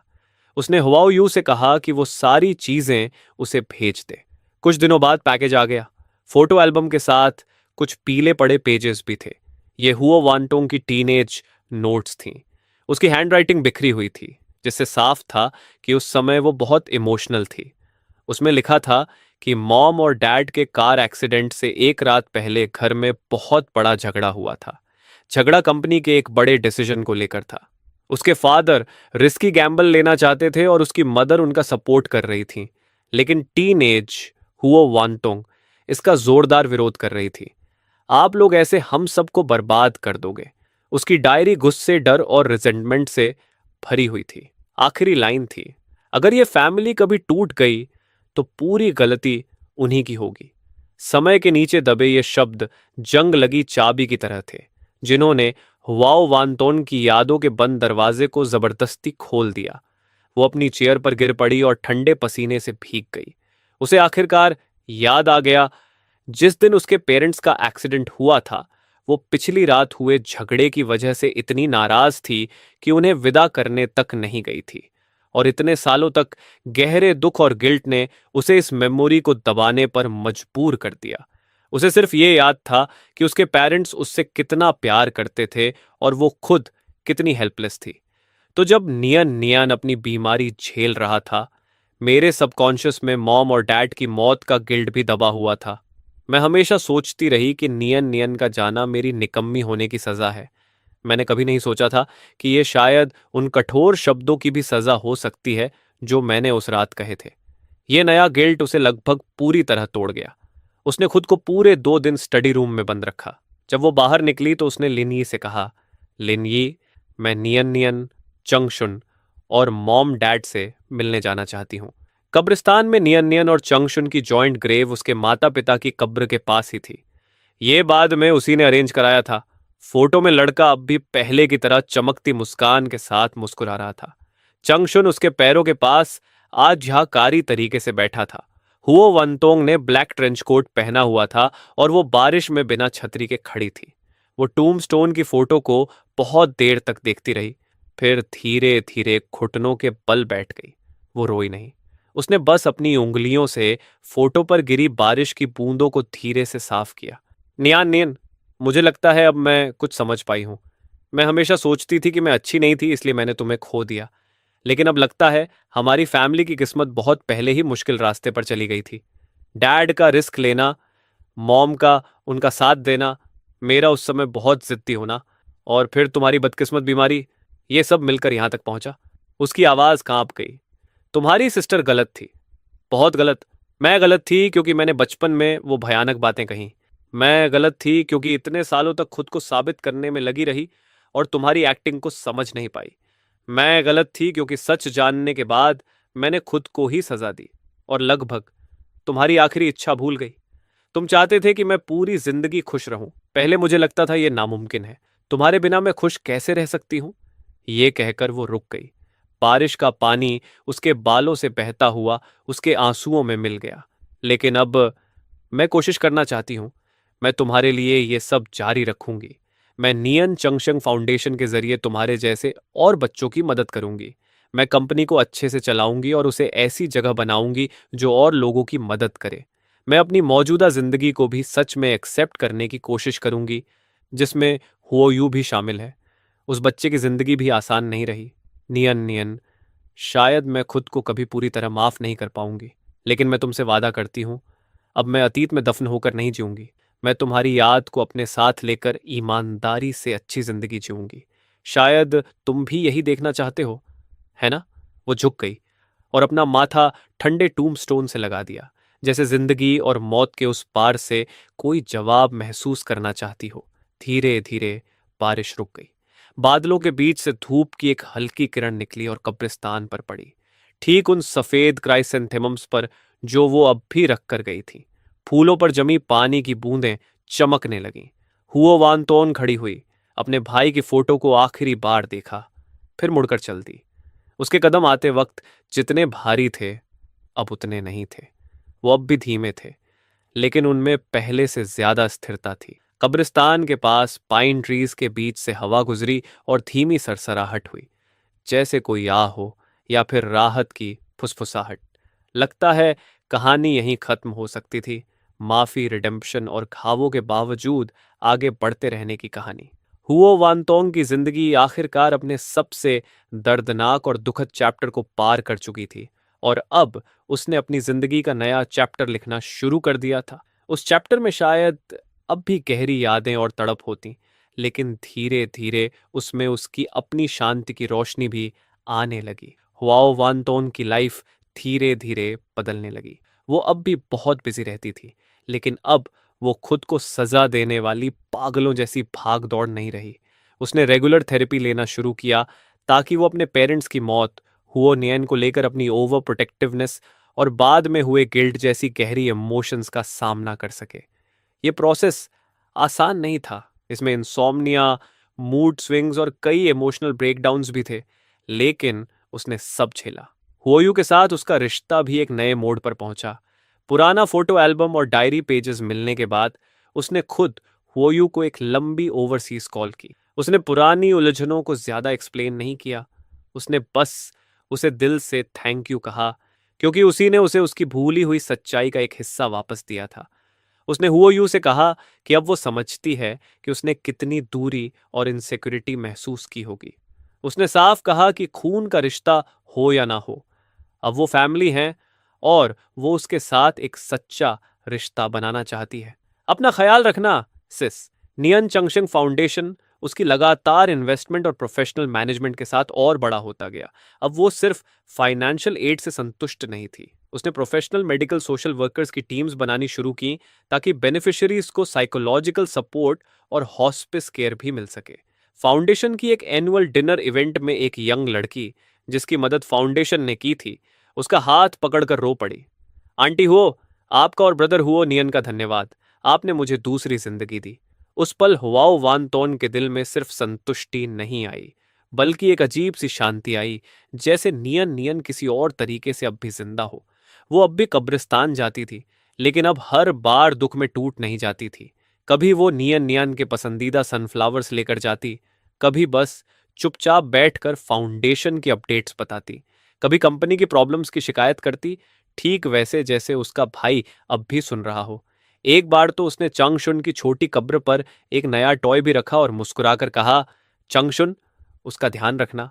समय फिर तेजी से बीता। 2 और साल गुजर गए। एक बिजनेस फोरम खत्म होने के बाद होटल लॉबी में हुओ वानतोंग की मुलाकात अचानक रिपोर्टर लिन से हुई। वही रिपोर्टर जिसने सबसे पहले डायरी ढूंढी थी और लाइव स्ट्रीम होस्ट किया था। अब रिपोर्टर लिन मीडिया इंडस्ट्री का बहुत रिस्पेक्टेड चेहरा बन चुका था और उसके बालों में हल्की सफेदी आ चुकी थी। उसने मुस्कुराकर हिवा वंतोंग का अभिवादन किया। प्रेसिडेंट हुआ बहुत समय हो गया। हिवा वंतोंग ने शांत स्वर में जवाब दिया, उम्मीद है आप अच्छे होंगे रिपोर्टर लिन। दोनों होटल कैफे में बैठ गए। थोड़ी फॉर्मल बातों के बाद रिपोर्टर लिन ने हिचकिचाते हुए पूछा, प्रेसिडेंट हुओ, क्या आप इन सालों में ठीक रही?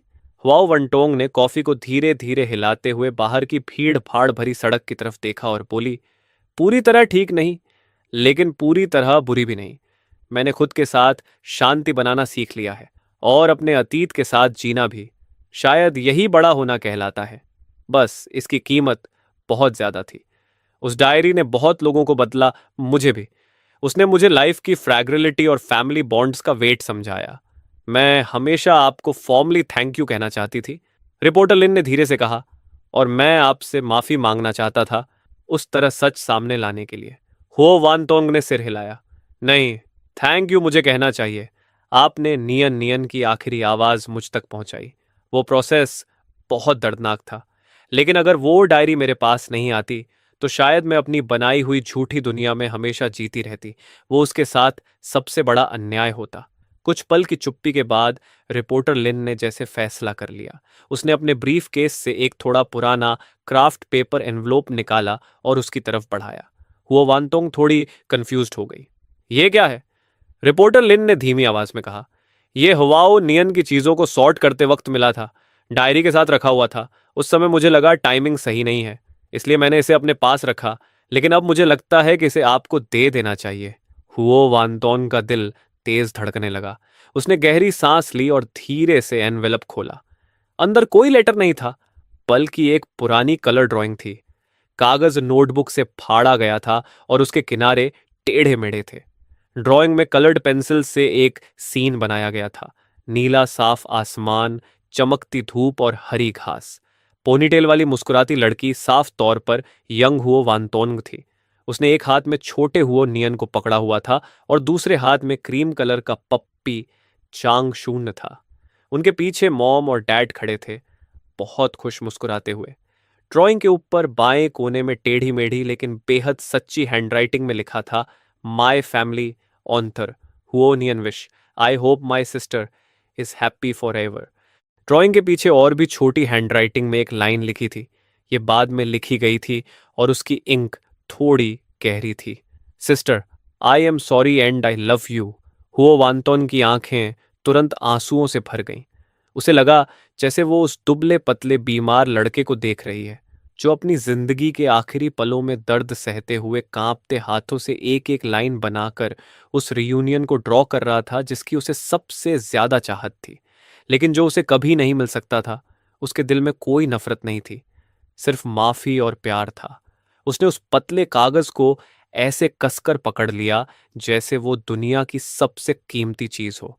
जब उसका एक आंसू ड्राइंग पर गिरा तो उसने घबराकर उसे उंगली से धीरे से साफ किया, जैसे उसे डर हो कि उसके भाई की आखिरी निशानी धुंधली ना हो जाए। आंसू रोकते हुए हुआ वंतोंग ने रिपोर्टर लिन से और खुद से कहा, वो हमेशा मेरे बारे में सोचता रहा। रिपोर्टर लिन ने लाल आंखों के साथ चुपचाप सिर हिला दिया। उसी रात हुआओ वानतोंग ने उस ड्राइंग को बहुत सावधानी से फ्रेम कराया और अपनी स्टडी में डायरी की कॉपी के ठीक पास टांग दिया। वो उसके सामने बहुत देर तक खड़ी रही। आने वाले दिनों में हुओ वानतोंग अब भी बिजनेस वर्ल्ड की ताकतवर प्रेसिडेंट हुओ रहेगी और नियन चांगशिंग फाउंडेशन की मजबूत फाउंडर भी, लेकिन उसके दिल के सबसे नरम कोने में हमेशा उस 18 साल के लड़के और उसके पप्पी के लिए जगह रहेगी। उसने उन्हें भूलने की कोशिश करना छोड़ दिया था। अब उसने उन्हें हमेशा याद रखने का फैसला कर लिया था। उस भारी प्यार को अपने दिल में लेकर वो इस दुनिया में आगे बढ़ती रही, कोशिश करती रही कि वैसे जिए जैसी जिंदगी हुआओ नियन उसे जीते हुए देखना चाहता था। उसे पता था कि जिंदगी में बारिश वाले मौसम फिर आएंगे, लेकिन अपने दिल में वो अपने लिए और नियन नियन के लिए हमेशा के लिए एक गर्म छतरी खोल चुकी थी। कहानी का एंडिंग पूरी तरह हैप्पी नहीं था, लेकिन कम से कम वो एक ऐसी सच्ची कंप्लीटनेस की तरफ बढ़ गया था जो घावों के बावजूद पूरी थी। होवानतोंग की जिंदगी धीरे धीरे एक नए नॉर्मल में बदल गई। माई फैमिली नाम वाली वो ड्राइंग उसके दिल के सबसे ठंडे कोने में रोशनी की छोटी किरण बन गई। उसने दुख को खत्म नहीं किया, लेकिन उसके सेल्फ ब्लैम की धार को धीरे धीरे नरम कर दिया। उसे समझ आया कि नियन नियन उसे सिर्फ दर्द और पछतावा देकर नहीं गया था, वो उसे बेहद पवित्र प्यार और ब्लेसिंग्स देकर गया था। और यही एहसास उसे सच में आगे बढ़ने की ताकत देने लगा। उसने सिर्फ काम में डूबे रहने के बजाय अपनी लाइफ को एक्टिवली प्लान करना शुरू किया। उसने फिर से ऑयल पेंटिंग शुरू की, जो उसकी यूथ की हॉबी थी, और वीकेंड आर्ट क्लासेस ज्वाइन कर ली। स्टूडियो में टर्पेंटाइन की खुशबू और ब्रश के कैनवस पर चलने का एहसास उसे बहुत समय बाद शांति देता था। वो लैंडस्केप्स और स्टिल लाइफ पेंट करती थी, लेकिन उसने कभी लोगों की पेंटिंग्स नहीं बनाई, खासकर अपनी फैमिली की नहीं, क्योंकि माई फैमिली ड्राइंग नियन नियन की यूनिक मास्टरपीस थी और वो उसे कॉपी नहीं करना चाहती थी। हुओयू के साथ उसका रिश्ता भी बहुत नेचुरल हो गया। कॉलेज ग्रेजुएशन के बाद हुओयू चाइना वापस आया, लेकिन हुओ ग्रुप ज्वाइन नहीं किया। उसने अपनी एबिलिटीज पर भरोसा करके एक टेक स्टार्टअप ज्वाइन किया। वो वानतोंग ने उसके फैसले की रिस्पेक्ट की। जब भी उसे करियर प्रॉब्लम्स होती, वो एक एक्सपीरियंस्ड प्रोफेशनल की तरह एडवाइस देती, ऑर्डर्स नहीं। वो कभी कभी साथ डिनर करते और नॉर्मल सिबलिंग्स की तरह काम और जिंदगी की बातें करते। एक बार हुआओ यू अपनी गर्लफ्रेंड को उससे मिलाने लाया। लड़की थोड़ी नर्वस थी, लेकिन हुआओ वानतोंग ने हल्की मुस्कान के साथ उसे रेड एनवेलप दिया और कहा, एक दूसरे को समझना और साथ अच्छे से रहना। उस पल उसे लगा कि अगर नियान नियन जिंदा होता तो शायद वो भी ऐसे ही उसकी गर्लफ्रेंड से मिलती। नियन चंगशंग फाउंडेशन का इम्पैक्ट दिन ब दिन बढ़ता गया। उन्होंने देश के टॉप मेडिकल और रिसर्च इंस्टीट्यूशंस के साथ पार्टनरशिप शुरू की। अब वो लिवर कैंसर की अर्ली स्क्रीनिंग और टारगेटेड ड्रग रिसर्च को फंड कर रहे थे। हुओ वानतोंग अब सिर्फ डोनर नहीं थी, वो खुद कई प्रोजेक्ट मीटिंग्स में जाती और पेशेंट फैमिली मेंबर के पर्सपेक्टिव से सुझाव देती। एक प्रोजेक्ट रिव्यू मीटिंग में एक यंग रिसर्चर एक्साइटेड होकर नई डिटेक्शन टेक्नोलॉजी के बारे में बता रहा था। ये टेक्नोलॉजी लिवर कैंसर की अर्ली डिटेक्शन रेट को 30% तक बढ़ा सकती थी। वो वांतोंग ये सुनते हुए इमोशनली भर गई। उसे याद आया कि नियन नियन जब डायग्नोस हुआ था, तब वो ऑलरेडी लास्ट स्टेज में था। उसने अपनी हथेलियों में नाखून गड़ा लिए ताकि इमोशंस कंट्रोल कर सके। अगर अगर उसके पास अर्ली डिटेक्शन का चांस होता। इसी सोच ने उसे ऐसे रिसर्च को और ज्यादा सपोर्ट करने के लिए और मजबूत बना दिया। समय शांति से गुजरता रहा, जब तक एक पतझड़ की दोपहर हुआओ वानतोन को सैनेटोरियम से कॉल नहीं आया। कॉल शियायांग के बारे में था। मिस शियायांग बीमार हो गई हैं, ओवरवर्क की वजह से हालत अच्छी नहीं है, वो आपसे मिलना चाहती हैं। हुआओ वानतोंग ने तुरंत अपने सारे प्लान्स कैंसिल किए और उस छोटे शहर की तरफ निकल गई। डिसइंफेक्टेंट की स्मेल वाले उस हॉस्पिटल वार्ड में शियायांग पहले से बहुत पतली हो चुकी थी। उसका चेहरा पीला था, लेकिन उसकी आंखें अब भी मजबूत थीं। हुआओ वानतोंग को देखकर शियायांग हल्का मुस्कुराई। प्रेसिडेंट हुआओ, आप आ गई। हुआओ वानतोंग उसके पास बैठ गई और उसका कमजोर हाथ पकड़ लिया। मुझे प्रेसिडेंट हुओ मत कहो, बस वानतोंग कहो। शियायांग ने सिर हिलाया। आदत हो गई है, और वैसे भी आप प्रेसिडेंट हुओ ही हैं। मेरे पास शायद ज्यादा समय नहीं है। एक बात है जो मुझे आपको बतानी है। हुओ वानतोंग का दिल कस गया। बताओ। शियायांग ने खिड़की की तरफ देखा, जैसे पुरानी याद में खो गई हो। नियन नियन के मरने से पहले उसने आपके लिए एक मैसेज छोड़ा था। वो डायरी में नहीं लिखा था। उस दिन उसकी हालत बहुत खराब थी, वो दर्द में था। उसने मेरा हाथ पकड़ा और कहा, सिस्टर यंग यांग, अगर मेरी बहन को कभी सच पता चले तो उसे मेरे लिए कहना। शियायांग थोड़ी देर रुकी। उसकी सांसें तेज हो रही थीं। हुओ वानतोंग ने उसे पानी देना चाहा, लेकिन उसने मना कर दिया। उसने कहा था, मेरी बहन ज्यादा समय तक दुखी ना रहे। उसे कोई ऐसा इंसान ढूंढना चाहिए जो उसका साथ दे, ताकि वो मॉम और डैड की तरफ फिर अकेली ना रह जाए। और उसे कहना कि वो हर दिन गरम खाना खाया करे। उसकी आवाज धीरे धीरे बहुत कमजोर हो गई। हुओ वानतोंग की आंखों से आंसू बहने लगे। ज्यादा दुखी मत होना, किसी को अपने साथ रखना और हर दिन गरम खाना खाना, ये उसके भाई की आखिरी विशेष थी। रोते हुए हुओ वानतोंग ने अपना चेहरा शियायांग के हाथों में छुपा लिया। शियायांग धीमे से बोली, वो बहुत प्यारा बेवकूफ था। उसने कभी आपको ब्लेम नहीं किया। वो हमेशा कहता था कि आप दुनिया की सबसे अच्छी सिस्टर हो। कुछ दिनों बाद शियायांग शांति से दुनिया छोड़ गई। हुओ वानतोंग ने उसे नियन नियन की कब्र के पास दफनाया और वहां सनफ्लावर्स रखे। अब तुम उससे फिर मिल सकती हो। इसके बाद हुआओ वानतोंग ने अपनी मील्स को सीरियसली लेना शुरू किया। उसने एक हाउस कीपर रखी जो उसके लिए सूप बनाती थी, और वो खुद भी कभी कभी कुकिंग सीखने लगी। किचन की गर्माहट उसे जमीन से जुड़ा महसूस कराती थी। एक शाम हुओ यू ने कॉल करके बताया कि उसका प्रोजेक्ट सक्सेसफुल हो गया है। उसकी आवाज खुशी से भरी हुई थी। हुओ वानतोंग मुस्कुरा दी।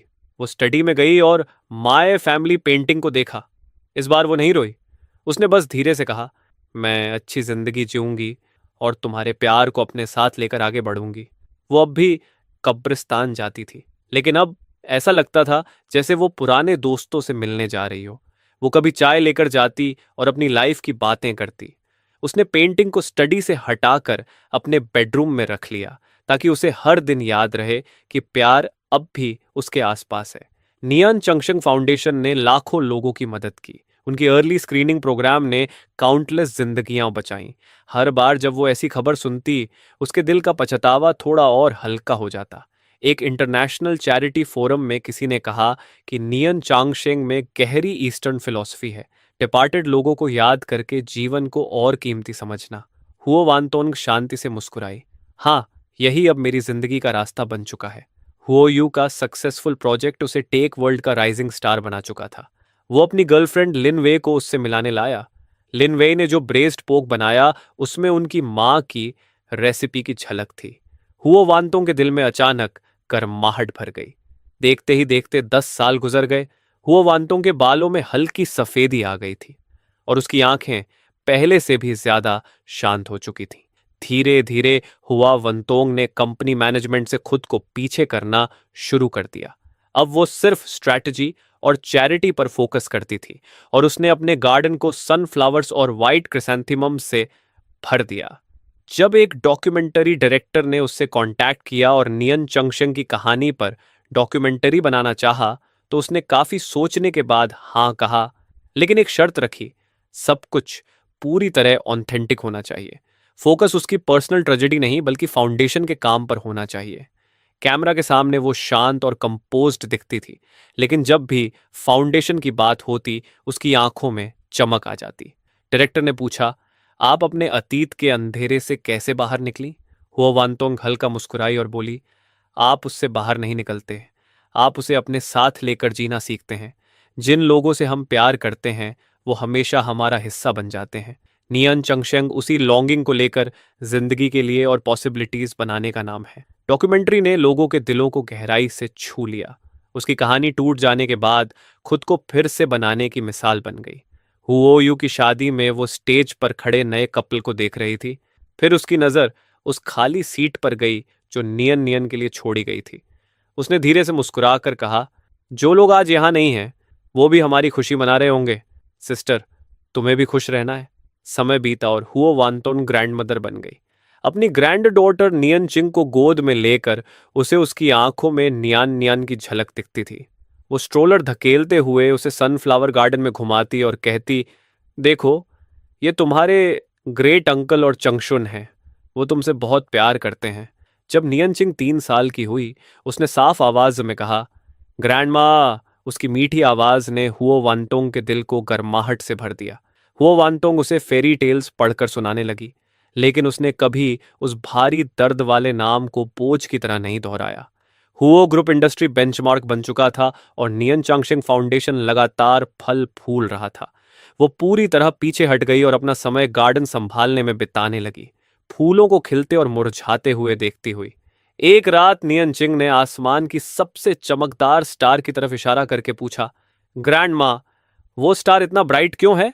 वो वांतोंग ने धीरे से जवाब दिया, शायद तुम्हारे ग्रेट अंकल हमें ऊपर से देख रहे हैं।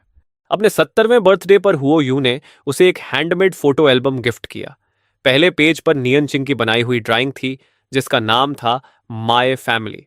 उसके नीचे लिखा था, great grandparents, great uncle Chang Shun और हम। आखिरी कुछ पेजेस खाली छोड़े गए थे और वहां एक नोट लिखा था, आने वाले दिनों में हम इन्हें साथ मिलकर भरेंगे। हुओ वानतोंग ने उन फोटोज को धीरे से छुआ। उसकी आंखें आंसुओं से भर गईं, लेकिन उसके चेहरे पर मुस्कान थी। उस गिफ्ट ने उसे एहसास दिलाया कि नियन नियन कभी भुलाया नहीं गया था। वो उनके परिवार की यादों का हमेशा के लिए गर्म हिस्सा बन चुका था। अपनी आखिरी उम्र में हुआओ वानतोंग ने अपने पुराने सामान को केयरफुली ऑर्गेनाइज किया और हर चीज पर लेबल्स लगाए ताकि नियन चिंग हमेशा अपने परिवार की जड़ों को जान सके। आखिरकार अपनी पूरी जिंदगी चैरिटी को समर्पित करने के बाद प्रेसिडेंट हुओ वानतोंग ने शांति से इस दुनिया को अलविदा कहा। जाने से पहले उसकी आंखों में आंसू थे और उसने धीरे से कहा, मॉम, डैड, नियन नियन, तुम मुझे घर ले जाने आ गए हो। मुझे माफ कर दो, मैं नियन नियन का ठीक से ख्याल नहीं रख पाई। जिसने भी वो पल देखा उसने कभी किसी बुजुर्ग को इतनी गहराई से टूटकर रोते नहीं देखा था। लेकिन अंत में प्रेसिडेंट हुओ वानतोन के चेहरे पर एक बच्चे जैसी संतुष्ट मुस्कान थी और वो बेहद शांति के साथ इस दुनिया से चली गई।